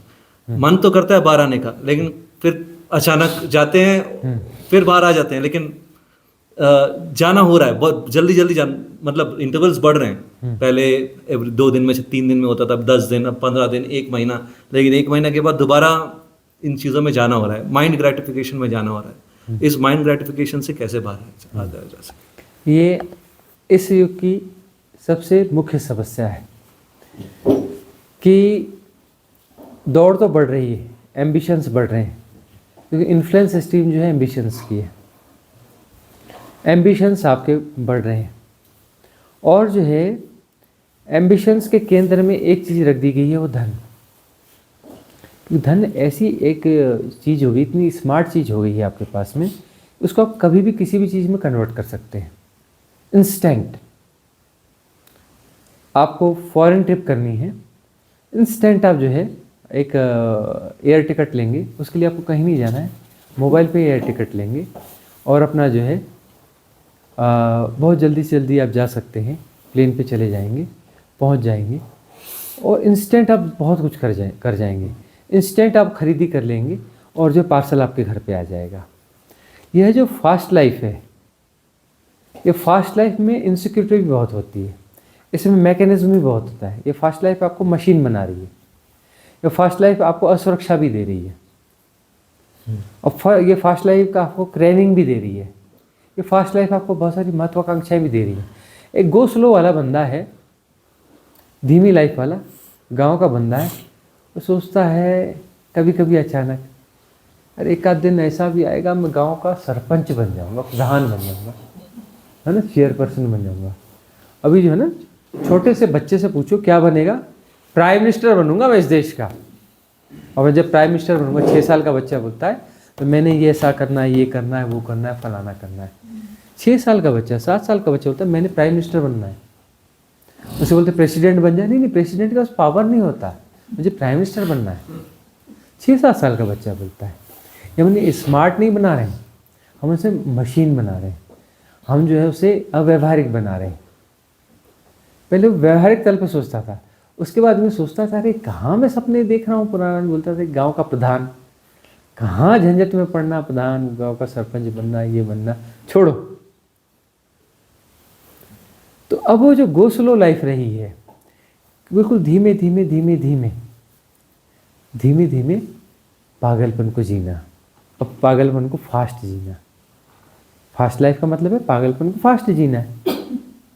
पागलपन वहाँ भी था, लेकिन पागलपन को धीरे धीरे जिया जा रहा था। उस धीरे धीरे जीने में प्रकृति के साथ जुड़ाव भी बना हुआ था, प्रकृति के साथ जुड़ाव भी बना हुआ था। अब ये फास्ट लाइफ है, तो फास्ट लाइफ में प्रकृति के साथ जो है दूरी हो जाती, प्रकृति के बीच में जाकर भी लोग प्रकृति पे नहीं जा पाते। देखते हैं ना, इतनी खूबसूरत जगह पे टूरिस्ट आते, गाड़ी लगाई, घूमे, 1 घंटा चले गए, बोले नहीं वो फलाने पॉइंट को छूने जाना है, इसको छू लिया छू लिया छू लिया। जो बच्चे खेलते हैं ना छुआ छुई, वो जाके उस पेड़ को छू किया, वो छू के आ गया, हाँ वो उस खंबे को छू के आ गया, इसको छू लिया उसको छू लिया। जीना नहीं है, छूना है, जीना नहीं है, छूना है। तो गो स्लो लाइफ में जो जीना होता है, जीना, किसी भी चीज़ को जिया जाएगा ना तो उसके लिए स्लो होना ही जरूरी है। स्लो होकर ही आप जी सकते हो। और फास्ट होकर के जो है सिर्फ आप वो डेटा वाला काम है ना। लोग खुश हो जाते हैं, हाँ हमारे देश में ऐसा हो गया, हमारे देश में वैसा हो गया, यह खुशी है, ये रिपोर्ट आ गई। ये कौन सी खुशियाँ हैं? ये डेटा की खुशियाँ हैं, है ना। पड़ोस में कुछ भी हो रहा है, उल्टा हो रहा है, लेकिन डेटा बोलता है कि सब अच्छा हो रहा है, हाँ सब अच्छा हो रहा है। डेटा बोलता है बुरा हो रहा है तो बुरा हो रहा है, भले पड़ोस में सब अच्छा है और आसपास सब अच्छा है, वो डेटा को फॉलो कर रहे हैं, है ना। ये जो है सब ये फास्ट लाइफ की चीज़ें हैं। तो फास्ट लाइफ जो है वो हमें हिप्नोटाइज कर रही है। अब इसमें हमें अपने उन डरों को ढूंढना पड़ेगा। वही हम बात कहते हैं कि ये जैसे इस गांव के कुछ व्यापारी हमें कहते हैं ना, कह रहे जो आप कर रहे हैं ना बिल्कुल सही कर रहे हैं, हम भी इस बात से राजी हैं, लेकिन अब क्या करें, हम तो घर परिवार वाले हैं, और यदि हम इतना नहीं दौड़ेंगे ना, इतना काम नहीं करेंगे ना, तो हम पिछड़ जाएंगे, हम पिछड़ जाएंगे। और पिछड़ जाएंगे तो फिर आप तो जानते ही हो, समझते ही हो पिछड़ना क्यों है। और उनकी मोटी बुद्धि ऐसी है कि हम उनको उससे ज़्यादा कुछ हाँ जी करते हैं। मालूम है, इनसे बात करना यानी इनको कोई मतलब है ही नहीं, तो पात्र है ही नहीं, सुपात्र है ही नहीं, है पात्रता ही नहीं है। जो इनकी पात्रता नहीं है ना, उनके सामने हम हाँ जी आप बिल्कुल सही कह रहे हैं, हम उनको आत्मज्ञानी से भी ऊपर रखते हैं जिनकी पात्रता नहीं है। आप हमेशा देखोगे हम उनकी किसी बात को नहीं काटते। जो अपात्र है ना, अपात्रों की हम किसी बात को नहीं काटते हैं, क्योंकि अपात्र हैं, उनकी बात को क्या काटना है। उनके सामने तो ये बताना है कि भैया हम मूर्ख आदमी, आप ज्ञानी आदमी, बिल्कुल सही बोलते आप तो परफेक्ट हो। तो जो है इन्फ्लुएंस स्ट्रीम तो अपना काम कर रही है। साधक का मतलब वह है कि इन्फ्लुएंस स्ट्रीम का धक्का उसको जोर से पड़ता है, लेकिन बहुत सारे धक्के के बावजूद वो पैर जमाता है कि उस धक्के के साथ वैसा उतना बड़ा धक्का ना खाए, कुछ धक्के को रोक देता है, अपनी गति को धीमे करते चलता है और कोशिश करता है कि जो स्ट्रीम है, स्ट्रीम के थोड़ा किनारे निकल के कोशिश करता है इसके बाहर निकल जाऊं क्या। एक पैर अंदर, एक पैर बाहर, एक पैर अंदर, वहाँ द्वंद्व में जीता है। थोड़ा सा धक्का खाता है, फिर थोड़ा सा इधर संभल लेता है, फिर धक्का खाता है, फिर संभल लेता है। एक बार जब वो हिम्मत कर लेता है इस इन्फ्लुएंस सिस्टम के बाहर होना है, तो बाहर हो सकता है। उसे बाहर होने का मतलब है कि जल्दी और ज़्यादा धन कमाओ, इतना कम पड़ेगा। वो कहता है कि इतना धन तो मुझे हो जाएगा, इसका मैं कोई इन्वेस्टमेंट प्लान कर लेता हूँ, ऐसा कर लेता हूँ, और क्या खर्चा कम कर लेते हैं, लिविंग स्टैंडर्ड थोड़ा नॉर्मल कर लेते हैं, या ऐसा कर लेते हैं। इस तरफ से भी सोचना चालू कर देता है। अब जो है ऐसी परिभाषाओं के बीच में हम जी रहे हैं कि ये अमेरिका और यूरोप में कि ये सफल आदमी है। अच्छा कितने स्टंट पढ़े हैं उसको, कितने स्टंट पढ़े? 3। अरे 3 स्टंट पढ़े तो इतना बड़ा कहाँ से आदमी हो गया? इतना बड़ा आदमी है ना, 5-6 स्टंट पढ़े होते हैं, है ना। और बोलते हैं कि ये ऐसा और फलाना ढिकाना और ये क्वालिटी है। उसके बाद कहते कितनी उम्र उसकी? 60 साल। बिल्कुल गलत बात। इतना सक्सेस आदमी होता तो 40 साल में मर गया होता। ये तो जिंदा है अभी, तो उतना सक्सेस होगा नहीं भाई। ज़्यादा सक्सेस आदमी जल्दी मरेगा ना, इतनी डिसीज होगी, इतना ही होगा, और वो अपना मर जाएगा जल्दी। तो इस प्रकार की परिभाषाओं को हम जी रहे हैं। मतलब क्या मूर्खताएं हैं। अरे सीधी बात है, हम जो बातें बोलते हैं ना ऐसे हंसी मजाक में, हंसी मजाक नहीं है, ये आप आपको सबकॉन्शियस माइंड में डाल रहे हैं। अरे भाई बड़े आदमियों, छोटे आदमी हम 2 रोटी खाते, 4 रोटी खाते, तुम बड़े आदमी हो। अरे अकल से काम लिया करो। 200, 400, 500, 1000 रोटियां खाया करो। बड़े आदमी को 1000 रोटी खानी चाहिए। गरीब आदमी हम लोग जो है 6 फीट के बेड पे सोते हैं। तुम बड़े आदमी काहे के बड़े आदमी हो? 600 फीट का बेड होना चाहिए, 1000 फीट का बेड होना चाहिए, है ना। तो ये हम सबकॉन्शियस माइंड में डाल रहे हैं। ये जो इस इन्फ्लुएंस स्ट्रीम के चक्कर में जा रहे हो कि नहीं तो तुम पिछड़ जाओगे, पिछड़ जाओगे का मतलब क्या होगा, तुम्हारा 6 फीट का बेड घट के 3 फीट का हो जाएगा, 3 फीट में सोना पड़ेगा। ये है क्या पिछड़ने का मतलब? अरे 6 फीट का बेड रहेगा भाई, चिंता मत करो। और कुछ नहीं तो जमीन पे बिस्तर बिछा लेना, टांग पसार के ही सोना, ऐसे समेट के मत सोना, है ना। और 4 रोटियां सबको मिल जाती हैं। हाँ, हम बैठे हैं, भिखारी हैं, बैठे हैं, 4 रोटी बराबर, 4 रोटी नहीं ज़्यादा ही आती है अपने, हम जो आती है ना वो भी हमको बांटनी पड़ती है। अड़ोस पड़ोस के कुछ लोगों को हम रोज़ बांट देते हैं, वो 4 से ज़्यादा ही आती है। 4 चाहिए 10-12 रोटी आ जाती है, 2 सब्जी चाहिए 6 सब्जी आ जाती है, 4 आ जाती है, बांटनी पड़ती है, मिल जाती है। एक्चुअल सोचो ना, एक्चुअल सोचो कि ज़रूरत क्या है हमारी, उस ज़रूरत को जो है संभाल लो, थोड़ा सा मिनिमाइज कर लो, तो वो जो इन्फ्लुएंस स्ट्रीम डराना बंद कर देगी। इस इन्फ्लुएंस स्ट्रीम डरा क्यों रही है? हम अपने कंफर्ट जोन से बाहर नहीं आना चाहते। कंफर्ट जोन के बाहर यदि हम आके रह सकते हैं, रिलैक्स रह सकते, तो इन्फ्लुएंस सिस्टम हमको नहीं डरा सकती। और हम ये तो कह ही नहीं रहे कि धन को पूरा छोड़ दो। अरे भाई, जो धन इकट्ठा किया है, जो कुछ है, उसको अपना इकट्ठा करके प्रॉपर्ली सेव कर लो, राइट इन्वेस्टमेंट कर लो, है ना। और छोटे मोटे कुछ सोर्सेज जो ऐसे रखो जो स्ट्रेस ना देते हो, छोटी मोटी आमदनी आती भी रहेगी, उससे भी चलता रहेगा, इन्वेस्टमेंट बढ़ता भी रहेगा, ठीक है ना। कुछ इस ढंग से जो है प्लान तो किया जा सकता है। इन्फ्लुएंस स्ट्रीम तो सब काम करती रहेंगी, उससे एकदम से बाहर होके तो नहीं जिया जा सकता, लेकिन उसका राइट मैनेजमेंट किया जा सकता है। इन्फ्लुएंस स्ट्रीम हमको जो तिगनी का नाच नचाना चाहती है, वह हम नहीं नाचेंगे, वैसा हम नहीं नाचेंगे। थोड़ा बहुत हम अपने मौज का नाच नाचेंगे और उनको दिखाएंगे कि देखो हम भी नाच रहे हैं, लेकिन हम उसके लिए नहीं नाच रहे हैं, हम अपने मौज के लिए नाच रहे हैं कि इन्फ्लुएंस स्ट्रीम हमको हैक नहीं कर पा रही है, उस खुशी में हम नाच रहे हैं। इन्फ्लुएंस स्ट्रीम को लग रहा है कि ये तिगनी का नाच हमारे उससे नाच रहा है ना। हमको उसको धोखा देना है, वह हमें धोखा दे रही है, हमें उसे धोखा देना है, इन्फ्लुएंस स्ट्रीम को। इस तरीके से जिया जाता है, मतलब संसार में अभिनय पूर्वक जीना पड़ेगा, अभिनय पूर्वक जीना पड़ेगा। कई बार कुछ इन्फ्लुएंस सिस्टम ऐसा बोलती है तो क्या, फिर नेताजी संघर्ष करो, हम तुम्हारे साथ हैं, और हम किसी नेता के साथ है ही नहीं, लेकिन हमारे नारे उसके साथ हैं। नेताजी को बोलते, इतने जोर से बोलते कि नेताजी को पीछे मोड़ के देखने की जरूरत ही नहीं है, बोले ये सबसे मजबूत आवाज़ हमारे साथ चल रही है ना। और टेक्नोलॉजी का पूरा प्रयोग है, हमारे साउंड बॉक्स लगे हुए हैं, उसमें रिकॉर्डेड साउंड चल रहा है, हम बोल ही नहीं रहे, हमारा तो कोई लेना देना ही नहीं है, हम तो कहीं और हैं, है ना। तो इन्फ्लुएंस सिस्टम हमेशा काम करती रही कि हमको स्मार्टली कैसे इससे अपने आप को बाहर निकालना है, प्लान करना पड़ेगा। और सबसे बड़ी बात है उसमें साहस करना पड़ेगा। एक कमी ये प्लान तो कर लेते हैं लेकिन साहस नहीं कर पाते।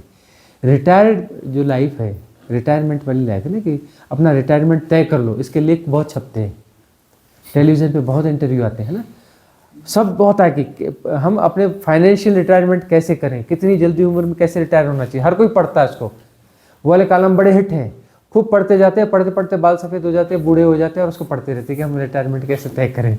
रिटायर होते ही नहीं, साहस ही नहीं कर पाते, और वो भी इतने ऑर्डनरी से रहते हैं, और अपना बड़ा वो उसमें डेटास रहते हैं, डेटा उसका खेल रहता है। वो डेटा हमेशा कुछ ऐसे डेटा आते हैं कि लगता है कि नहीं रिटायर हो जाएंगे, लेकिन 5 साल बाद होंगे। वो 5 साल का भी जब 1 साल बाद पढ़ता है तो उसमें भी लिखा रहता है कि 5 साल बाद, वो 5 साल बाद ही रहता है। वो 35 साल का था तो 5 साल बाद रिटायर होना चाहता है, तो 40 साल का है तो 5 साल बाद रिटायर होना चाहता है, 50 साल का है तो 5 साल बाद रिटायर होना चाहता है, लेकिन होता 5 साल बाद ही है। हियर एंड नाउ नहीं हो पाता। तो हियर एंड नाउ का आप खुद को साहस पैदा करना पड़ेगा, है ना। वह भी इन्फ्लुएंस स्ट्रीम है, फाइनेंशियल रिटायरमेंट की आपको प्लान देगी फ्यूचर में, हियर एंड नाउ नहीं। और जब भी आपको किसी भी इन्फ्लुएंस से बाहर निकलना है तो हियर एंड नाउ ही निकलना पड़ेगा, प्लान करना पड़ेगा, साहस करना पड़ेगा और एक्सिक्यूट करना पड़ेगा, तो आप रिटायर हो जाएंगे। तो सारी प्लानिंग भविष्य में होती है, रिटायरमेंट हो ही नहीं पाता। वो जो नौकरियों से, सरकारी नौकरी से रिटायर हो जाते हैं ना, उनका भी हिसाब किताब देखो कि नहीं ये बाकी है, नहीं बच्चे का थोड़ा करना है, नहीं यह करना है, नहीं वह करना है, नहीं वह करना है, वह करना है, वह जो है बहुत सारी चीज़ें। हम ऐसा नहीं कह रहे हैं कि ये गलत है, वह सब होता है, लेकिन वह जो मानसिक तल पे भी इतना ज़्यादा तब भी अपने आप को एंगेज रखते हैं कि मानसिक रूप से इतने एंगेज रहते हैं, बाहरी तल पे भी इतने एंगेज रहते हैं कि रिटायरमेंट जैसी कोई चीज़ हो नहीं पाती, कल्पना में ही रह पाती है। अभी जो आप ये रिट्रीट में आए हैं, ये आपको जो भी 5 दिन 10 दिन 1 महीना 15 दिन जो भी हैं, ये आपको वही फीलिंग दे रहा है। ये रिटायरमेंट की फीलिंग है आपकी, रिटायरमेंट की फीलिंग है आपकी कि आप ऐसा जी रहे हैं कि आप रिटायर हैं। इस समय कुछ अपना कोई विशेष प्लानिंग से वो कुछ भी नहीं है, रिटायरमेंट की लाइफ है। इसमें आप नेचर को जीना चाहते थे, ये आपके सपने हैं। फ्यूचर में हम नेचर को जिएंगे, तो अभी आप नेचर को जी रहे हैं। बढ़िया फूड खाएंगे, अच्छा फूड खाएंगे, अच्छा फूड आप खा रहे हैं। अच्छे हंसी खुशी के माहौल में रहेंगे, हंसी खुशी के माहौल में रह रहे हैं। एक अच्छा सपोर्ट सिस्टम होना चाहिए, अच्छा कम्युनिटी होनी चाहिए, अच्छे लोग होने चाहिए, अच्छे फ्रेंड्स होने चाहिए, वैसे ही वही आप जी रहे हैं। रिटायरमेंट लाइफ ही तो हम आपको दे रहे हैं, ग्लिम्स ही तो दे रहे हैं उस चीज़ का, ग्लिम्स ही तो दे रहे हैं। अब इसमें यह जो इन्फ्लुएंस स्ट्रीम काम कर रही है कि ये जो है हमने हायर की है प्रॉपर्टी और ये फूड खरीदने और ये करने से हमको एक्सपेंस लग रहे हैं, वो आप पे कर रहे हैं। तो ये सोच लो कि ये जो है यह हमारी पेइंग कैपेबिलिटी ऐसी कुछ बनानी पड़ेगी कि इतना हम कर सके तो इतने में हो जाएगा। प्लस ऐसा इन्वेस्टमेंट भी एक होना चाहिए जो ग्रेजुअली ग्रोथ करता रहे, ताकि जो है कल को महंगाई बढ़ेगी तो तब तक वो फंड जो है इस लेवल पे आ जाएगा कि वो इसको फीड करना चालू कर देगा, इसको थोड़ा सा और हाइट दे देगा। इतना ही तो होना चाहिए। वही सस्टेनेबल मॉडल की बात हो रही है कि एक्सपेंस कहाँ बढ़ सकते हैं, कि एनर्जी महंगी होने वाली, तो खुद की एनर्जी होनी चाहिए।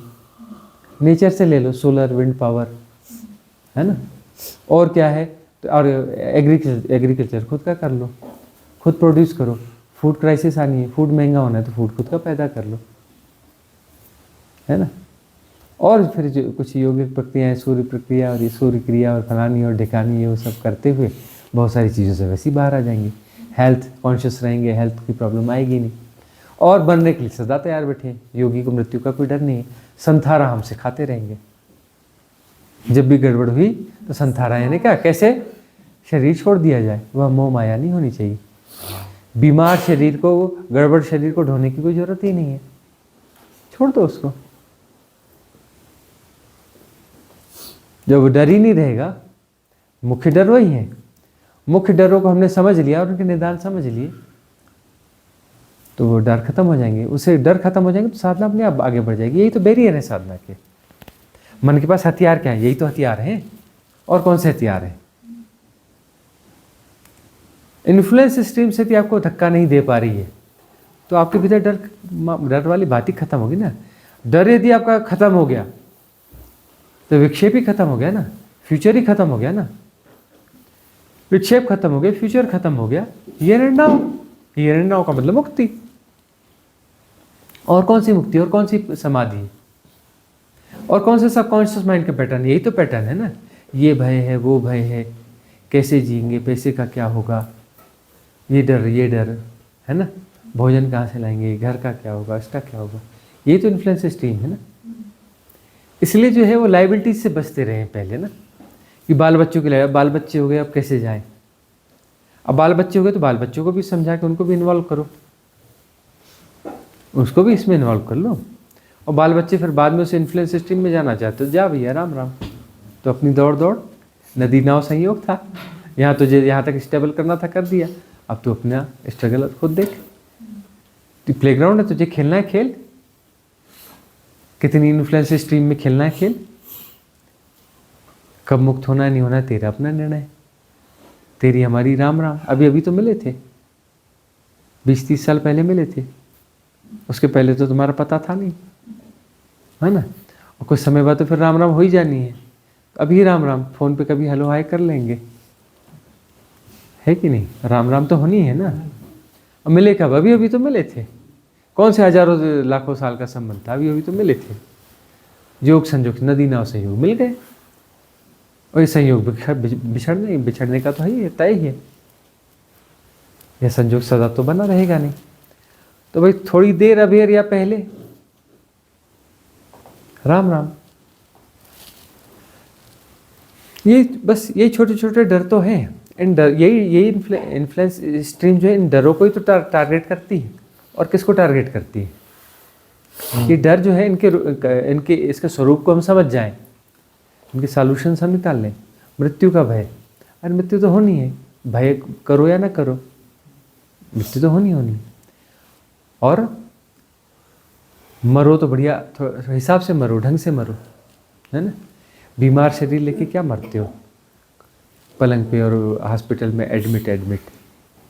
पता है कि डिसीज़ है, क्योर होके आ सकते तो जाके क्योर होके आ जाओ, और क्योर नहीं हो सकते, लाइलाज बीमारी है, काहे वहाँ जा कर के परेशान हो रहे हो।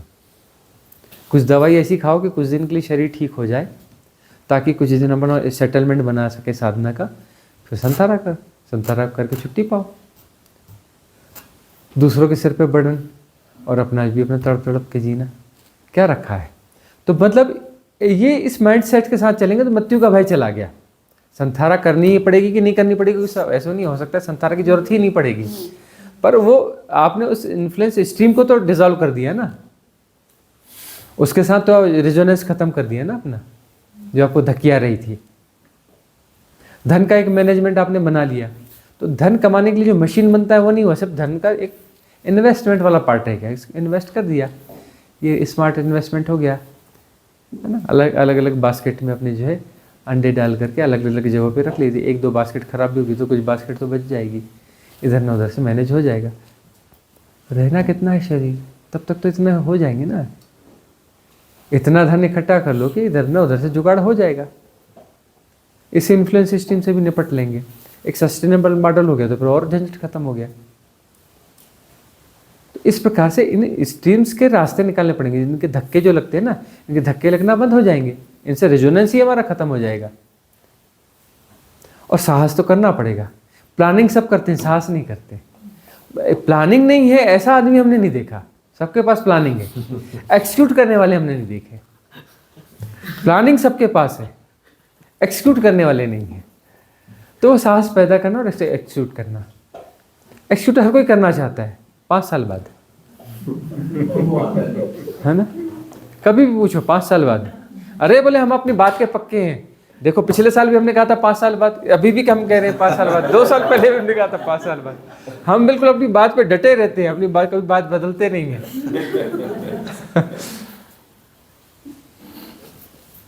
अगला प्रश्न किसका है? इधर है, अंकुर जी का प्रश्न है।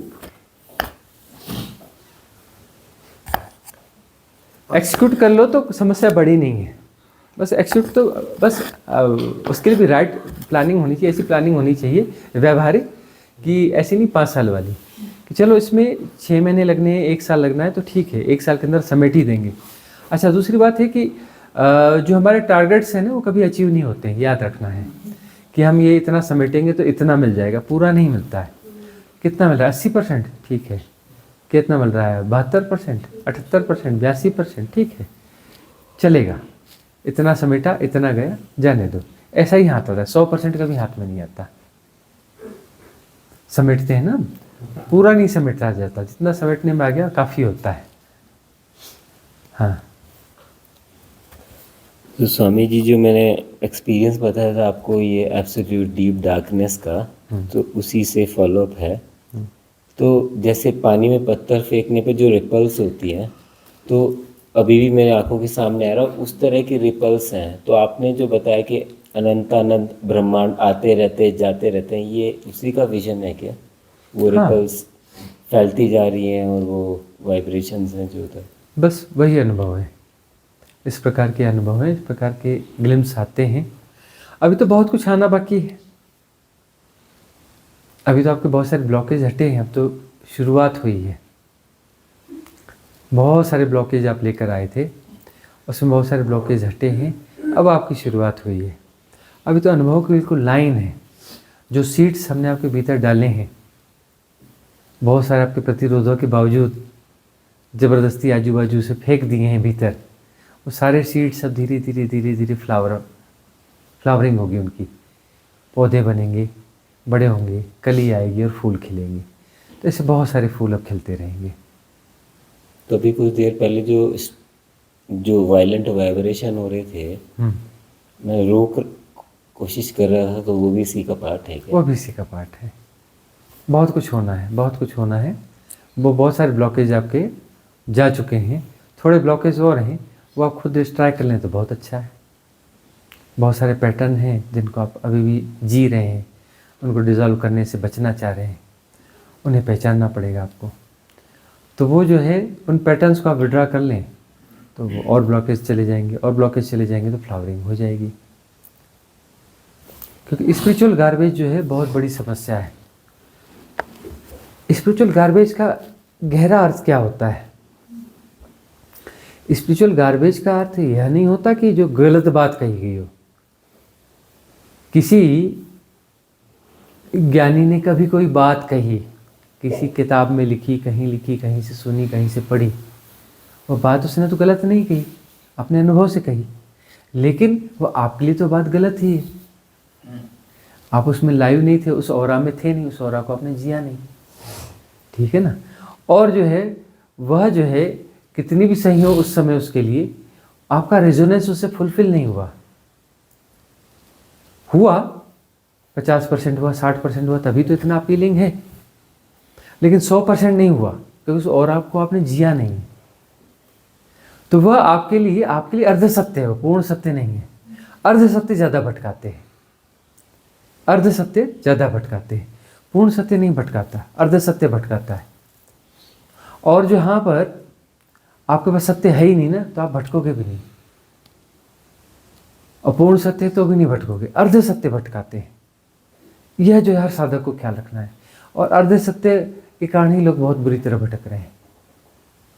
बात तो किसी ऐसे व्यक्ति ने कही जो गजब की पर्सनालिटी रही, गजब का वह बुद्ध पुरुष रहा, गजब की भगवत्ता रही, उसने बात कही, बात तो गलत नहीं थी, लेकिन वो आपके लिए अर्ध सत्य है, आपके लिए पूर्ण सत्य नहीं है। इस चीज़ को यदि जिस दिन आपने समझ लिया और उस अर्ध सत्य के हिप्नोटिज्म से आप बाहर आते हैं, उस अर्ध सत्य को दोहराते दोहराते दोहराते दोहराते जो ज़िंदगी बर्बाद कर रहे हैं अपनी, कितनी भी सही बात हो, आप उस अर्ध सत्य को जी रहे हैं, उसको घोंट घोंट के जो अपनी संभावनाओं को बर्बाद कर रहे हैं, अपने जीवन को मटियामेट कर रहे हैं, वो मटियामेट करना छोड़ देंगे ना, तो फिर सारे ब्लॉकेज हट जाएंगे और मुक्ति की संभावनाएं खुल जाएंगी। तो बुद्ध पुरुषों के जानने के बाद में सबसे बड़े खतरे पैदा होते हैं कि उनके अर्ध सत्य को ढो करके जिंदगियां बर्बाद हो जाती हैं।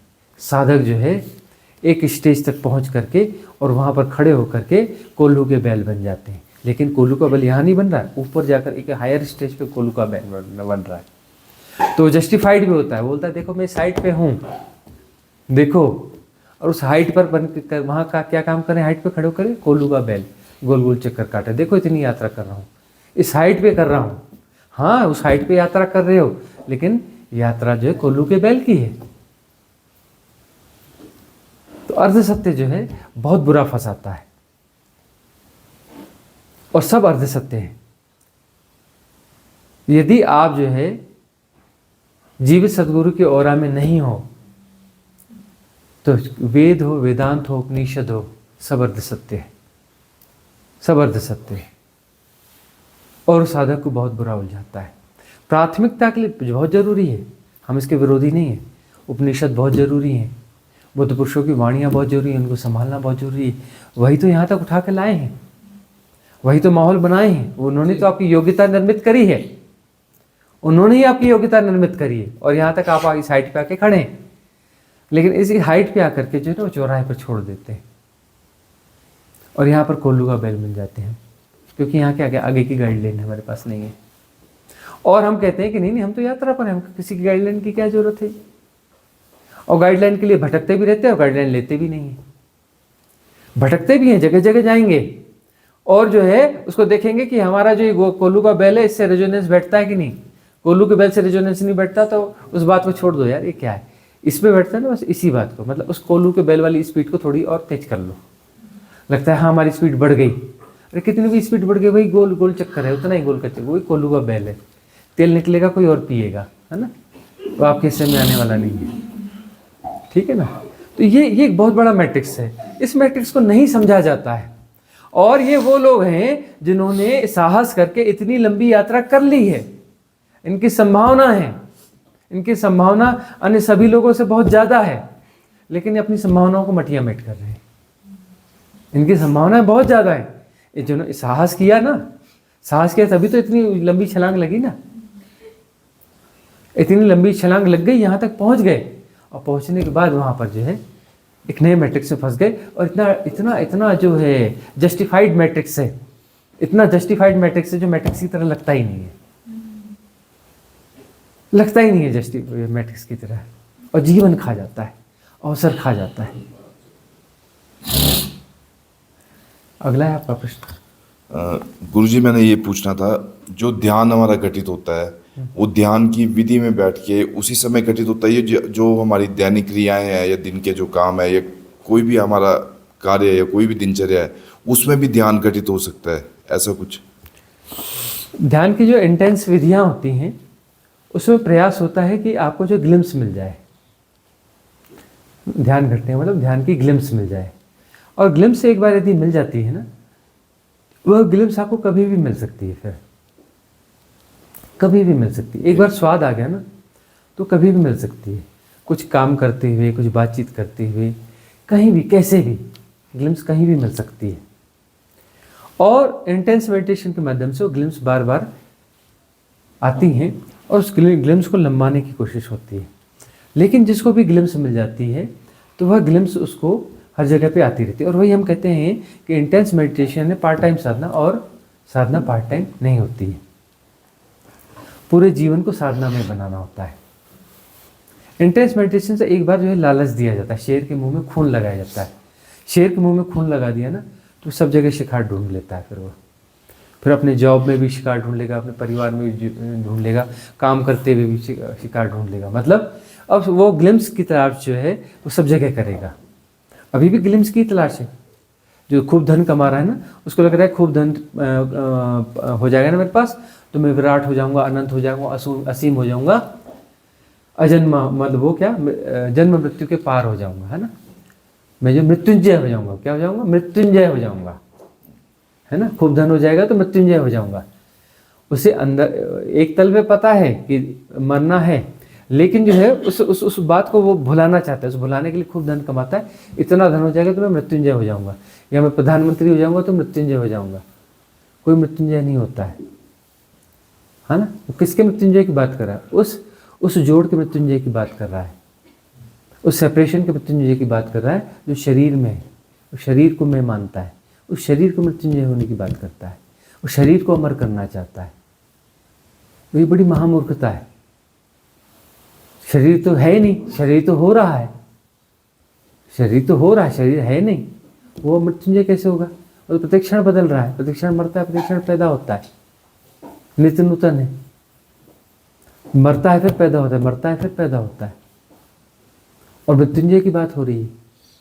तो मृत्युंजय कौन है? जो मृत्युंजय है वो तो है ही है, उसको मृत्युंजय बनाने की जरूरत नहीं है, उसकी पहचान की जरूरत है कि मृत्युंजय है क्या। मृत्युंजय मेरी बीइंग है, मेरा आंतरिक होना है। और फॉल्स आइडेंटिटी है, उस फॉल्स आइडेंटिटी को जो है मैं मृत्युंजय बनाना चाहता हूँ। कैसा मृत्युंजय? मतलब मैं दोनों को जीना चाहता हूँ, कि मैं परमात्मा भी हो जाऊं और सेपरेशन भी मेरा रहे, दोनों तलकों में जीऊंगा। वो होता है ना, मेरा NRI स्टेटस भी हो जाए और इंडिया की नागरिकता, में दोनों को जीऊंगा, है ना। वो पॉसिबल है, लेकिन ये पॉसिबल नहीं है कि जो है मैं उसे भी जीऊंगा और इसे भी जीऊंगा। तो जो है यदि हम वहां चले जाते हैं, इसको पकड़ के जाना चाहते हैं, और मामला उल्टा है। यदि हम उस आंतरिक बीइंग में पहुंच जाते हैं, अपने उस मूल स्वरूप में चले जाते हैं, तो मूल स्वरूप में जो चला गया ना, तो इस सेपरेशन का भी आनंद लेता है फिर वह, क्योंकि वननेस है, दूसरा है ही नहीं, उसी का होना है, वही प्रकट हो रहा है। फिर वो शरीर का भी आनंद लेता है, और फिर वो दोनों को जीता है। क्योंकि दोनों को जीता है मतलब दोनों को नहीं जीता है, वो वननेस को जीता है। उस वननेस में यह भी शामिल है, उस वननेस में यह शरीर भी शामिल है, फिर उस वननेस में मन भी शामिल है। तो पकड़ के एक कोई चलना है। हाँ, फिर वो मन जो है ना, मन जो है वह ऐसा वाचाल मन और पागल मन नहीं होता, वह सहज मन होता है। मन कोई बुरी चीज नहीं है, गलत छोर से पकड़ा है ना। इस छोर से आके देखो तो मन में बहुत शानदार यूटिलिटी है। अरे मन तो जबरदस्त चीज है भाई, इतना जबरदस्त इंस्ट्रूमेंट कभी बना ही नहीं, ना भूतो ना भविष्यति। इतना बड़ा संसार है, लेकिन मन का तो एक ही मैकेनिज्म है, और मनुष्य इस तल पे आके मैकेनिज्म काम करता है। यह मैकेनिज्म ही तो देखो क्या करता है, सारी भ्रांतियां भी तोड़ता है, भ्रांतियां बनाता भी है, तोड़ता भी है। वो वननेस परमात्मा किसकी हाइपोथेसिस क्रिएट करता है उसके आनंद, और उसको डिजॉल्व भी कर देता है, डिजॉल्व करके फिर वहाँ चला जाता है। सारा सारा गेम, सारी लीला उस मन के द्वारा ही है। लीला है मन के द्वारा ही। लीला लीला की बात करते हैं, लीला तो मन के द्वारा ही है। लेकिन इस छोर पे खड़े हो जाओ, छोर गलत है, खड़े गलत जगह पे हो। इधर नहीं, इस तरफ खड़े हो जाओ। इस तरफ खड़े हो गए ना तो बात पूरी हो गई। सब छोर बदलना है, छोर बदलने की बात है। छोर बदल गया कोई समस्या नहीं है, मूल स्वरूप में आ जाओ। शरीर के तल से परमात्मा को पाना चाहते हो, परमात्मा हो जाओ। शरीर तो सब है, उसी का होना है, हो रहा है। सारे शरीर, सारा कुछ, सारी सृष्टि कुछ अलग नहीं है। मैं इतना बड़ा आदमी हो जाऊंगा तो मृत्युंजय हो जाऊंगा। इतना बड़ा आदमी नहीं हुई, तू सब कुछ है यार। इस छोर पे खड़े तो होके देख, तेरे से बाहर क्या है? तो क्या प्रधानमंत्री होना चाहता है? पूरी डायमेंशन ही तू है, सब तू ही हो रहा है, तुझसे बाहर कुछ है ही नहीं। इस छोर पे मत देख, है ना, इस क्षुद्र छोर पे खड़े होकर मत देख, शरीर के तल पे मत देख, इस तल पे आ जा, इस पराशर के तल पे आ जा। पराशर के तल पे खड़े हो जा, सब तू ही है, तेरे बाहर कुछ भी नहीं है। क्या प्रधानमंत्री? सारे प्रधानमंत्री तेरे भीतर है, सारे राष्ट्र तेरे भीतर हैं, सारी धरतियां तेरे भीतर हैं, सारे गैलेक्सीज, यूनिवर्स, मल्टीवर्स, इनफाइनाइट 64 के 64 डायमेंशन तेरे भीतर है। इस छोर पे खड़ा हो जा, बात इतनी सी और कुछ भी नहीं है। और किसी का प्रश्न है? गुरुजी, यहाँ पे जो भी साधक है जोर से बोलो। सबका कुछ ना कुछ अनुभव है, जिसे अनुभव ही नहीं हो रहा हो। अनुभव होना कोई बहुत जरूरी नहीं है, लेकिन यह बताओ कि रिलैक्स फील कर रहे हो या नहीं, अच्छा फील कर रहे हो या नहीं, सहजता बढ़ी या नहीं, सहजता सरलता बढ़ी या नहीं बढ़ी? बस, और इससे बड़ी क्या चीज़ होगी? सहजता बढ़ गई, सरलता बढ़ गई, टेंशन है कि कम हो गए? कम हो गए। कम हो गए ना। और क्या चीज़ है? और कौन सी, किस ग्रोथ की बात की जा रही है? साधो सहज समाधि भली। अनुभव कई बार फंसा देते हैं, अनुभव के साथ अहंकार हो जाता है। मेरे को फलाना अनुभव आया जी, मेरे को ठिकाना अनुभव आया जी। अनुभव पे फंसा देते हैं अहंकार में। सहज हो जाओ, सरल हो जाओ, उससे बड़ा और क्या अनुभव होगा? साधो सहज समाधि भली। मैं यही शेयर करना चाहता था गुरुजी, लास्ट 20 दिन में जो इतने अपना अनुभव बताना चाह रहे हैं, शॉर्ट बताएं। यहाँ आने से पहले बहुत बुक्स पढ़े, रोज़ पढ़ता हूँ। तो बुक्स पढ़ने में जो है पता लगता है, लेकिन मन उसमें उसका विश्लेषण करके एक्सपीरियंस क्या है, कैसे होना चाहिए, क्या है, सब बताता है। तो रियल एसेंस नहीं आ पाता है। ठीक है, ओशो की वाणी सुन लो या और भी जो बुद्ध पुरुष हैं, कृष्णमूर्ति की सुन लो, और जो भी हैं, जो ओशो ने जिनके बारे में बताया, सबके बारे में। तो होता क्या है कि जो एक राइट पाथ दिखाने वाला जब सदगुरु साथ में ना हो तो सालों साल लग जाते हैं, 10 साल 20 साल शायद आए भी ना। मेरे को यहाँ आने के बाद लगा कि जो मैं 5-10 साल में अगर मैं अकेले कर पाता, यहाँ 10 दिन में घट गया। सहज था, एक्सपीरियंसेस वैसे कुछ नहीं हुए, लेकिन सहज कैसे जीना है वो पता लगा। एक स्लो लाइफ के बारे में पता लगा, और बहुत सारे मेडिटेशंस में जो डाउट्स थे, हैपनिंग में जो डाउट थे, वो यहाँ आने के बाद पता लगा कि इतना इजी है, और कैसे इंटेंशन से और कैसे किस ऑनेस्टी से करना चाहिए। एक ऑनेस्टी भी मिसिंग थी। यहाँ आने के बाद पता लगा कि उसका इंटेंसिटी कैसा होना चाहिए, वो इंटेंसिटी भी आप बाहर लेके आए। उसके लिए कोटि कोटि नमन, थैंक यू सो मच। मैं पूरा एक्सपीरियंस शेयर नहीं कर पा रहा हूँ क्योंकि बहुत सारी चीज़ें बता नहीं सकते वर्ड्स में। तो ये बहुत बहुत अच्छा एक्सपीरियंस रहा, एंड बहुत बहुत धन्यवाद गुरु जी। बस यही है, सहजता सरलता।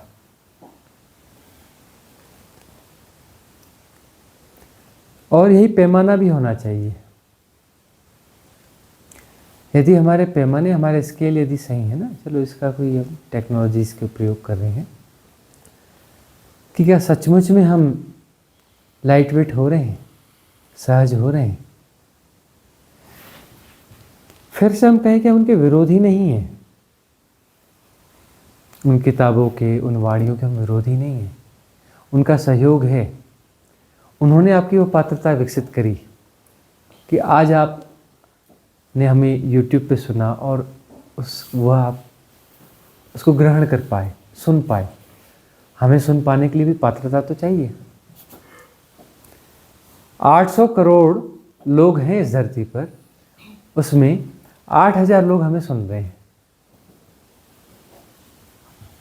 800 करोड़ में अभी 8000, ये बढ़ेंगे, बात ठीक है, उन तक पहुंच नहीं हो पाई, पहुंचने पर ये अपने आप होगा। तो और भी, लेकिन रिप्रेजेंट तो बहुत लोगों के पास हो रहा होगा। बहुत सारे लोग तो अपना जो एक वीडियो थोड़ा कुछ मिनट सुन के छोड़ देते होंगे, दोबारा कभी क्लिक नहीं करते होंगे, उनकी पात्रता विकसित नहीं हुई।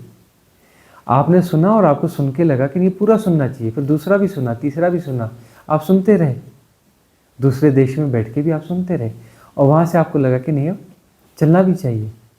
और बहुत लंबा नहीं सुना आपने और भीतर आया कि नहीं बस अब चलना ही चाहिए, प्लान करके आप आ गए। तो आपकी पात्रता का विकास तो हुआ उसमें। लेकिन जो है, यह बात भी समझ आना बहुत ज़रूरी है कि उन्होंने जहाँ तक पहुँचाना था वो पहुँचा दिया, उसका रोल ख़त्म हो गया है। अब यदि उसका रोल बाकी है, यदि उसका रोल बाकी है तो आप बस उसी तल को जियोगे, उससे आगे की यात्रा आपकी नहीं होने वाली। यात्रा हो गई, उससे काफ़ी यात्रा हो गई, लेकिन अब आगे यात्रा नहीं होने वाली। अब वहाँ जुगाली करोगे, वही बार बार जैसे भैंस निकाल के जुगाली करती है ना, वही रहेगा, निकालोगे, जुगाली करते रहोगे, जुगाली करते करते करते करते करते अवसर गंवा दोगे, अवसर गंवा दोगे। वह जो जहाँ तक ला सकती थी वह चीज़ वहाँ तक ला दी उसने। कितना भी ऊंचा ज्ञान हो, आपका उधार, आपके लिए उधार ज्ञान है, उस उधार ज्ञान ने जहाँ तक लाना था उसने ला दिया। अब जो है, अब आपको जो है झेन डंडे की ज़रूरत है। और झेन डंडा ऐसा है कि झेन डंडे जो है 100 में से 99 नकली होते हैं। असली झेन डंडा ढूंढना पड़ेगा, जिसकी मार बड़ी तगड़ी होती है, जिसकी चोट बड़ी तगड़ी रहती है, जो सिर खोल देता है। ऐसा झेन डंडा उसको ढूंढना पड़ेगा, और कुछ ऐसा करो कि वो झेन डंडा सिर में पड़े और सिर खुल जाए। सिर खुल जाए तो बात हो जाए। वो तो पढ़ ही रहेंगे। तो सभा समाप्त की जाए अब यहाँ, है ना।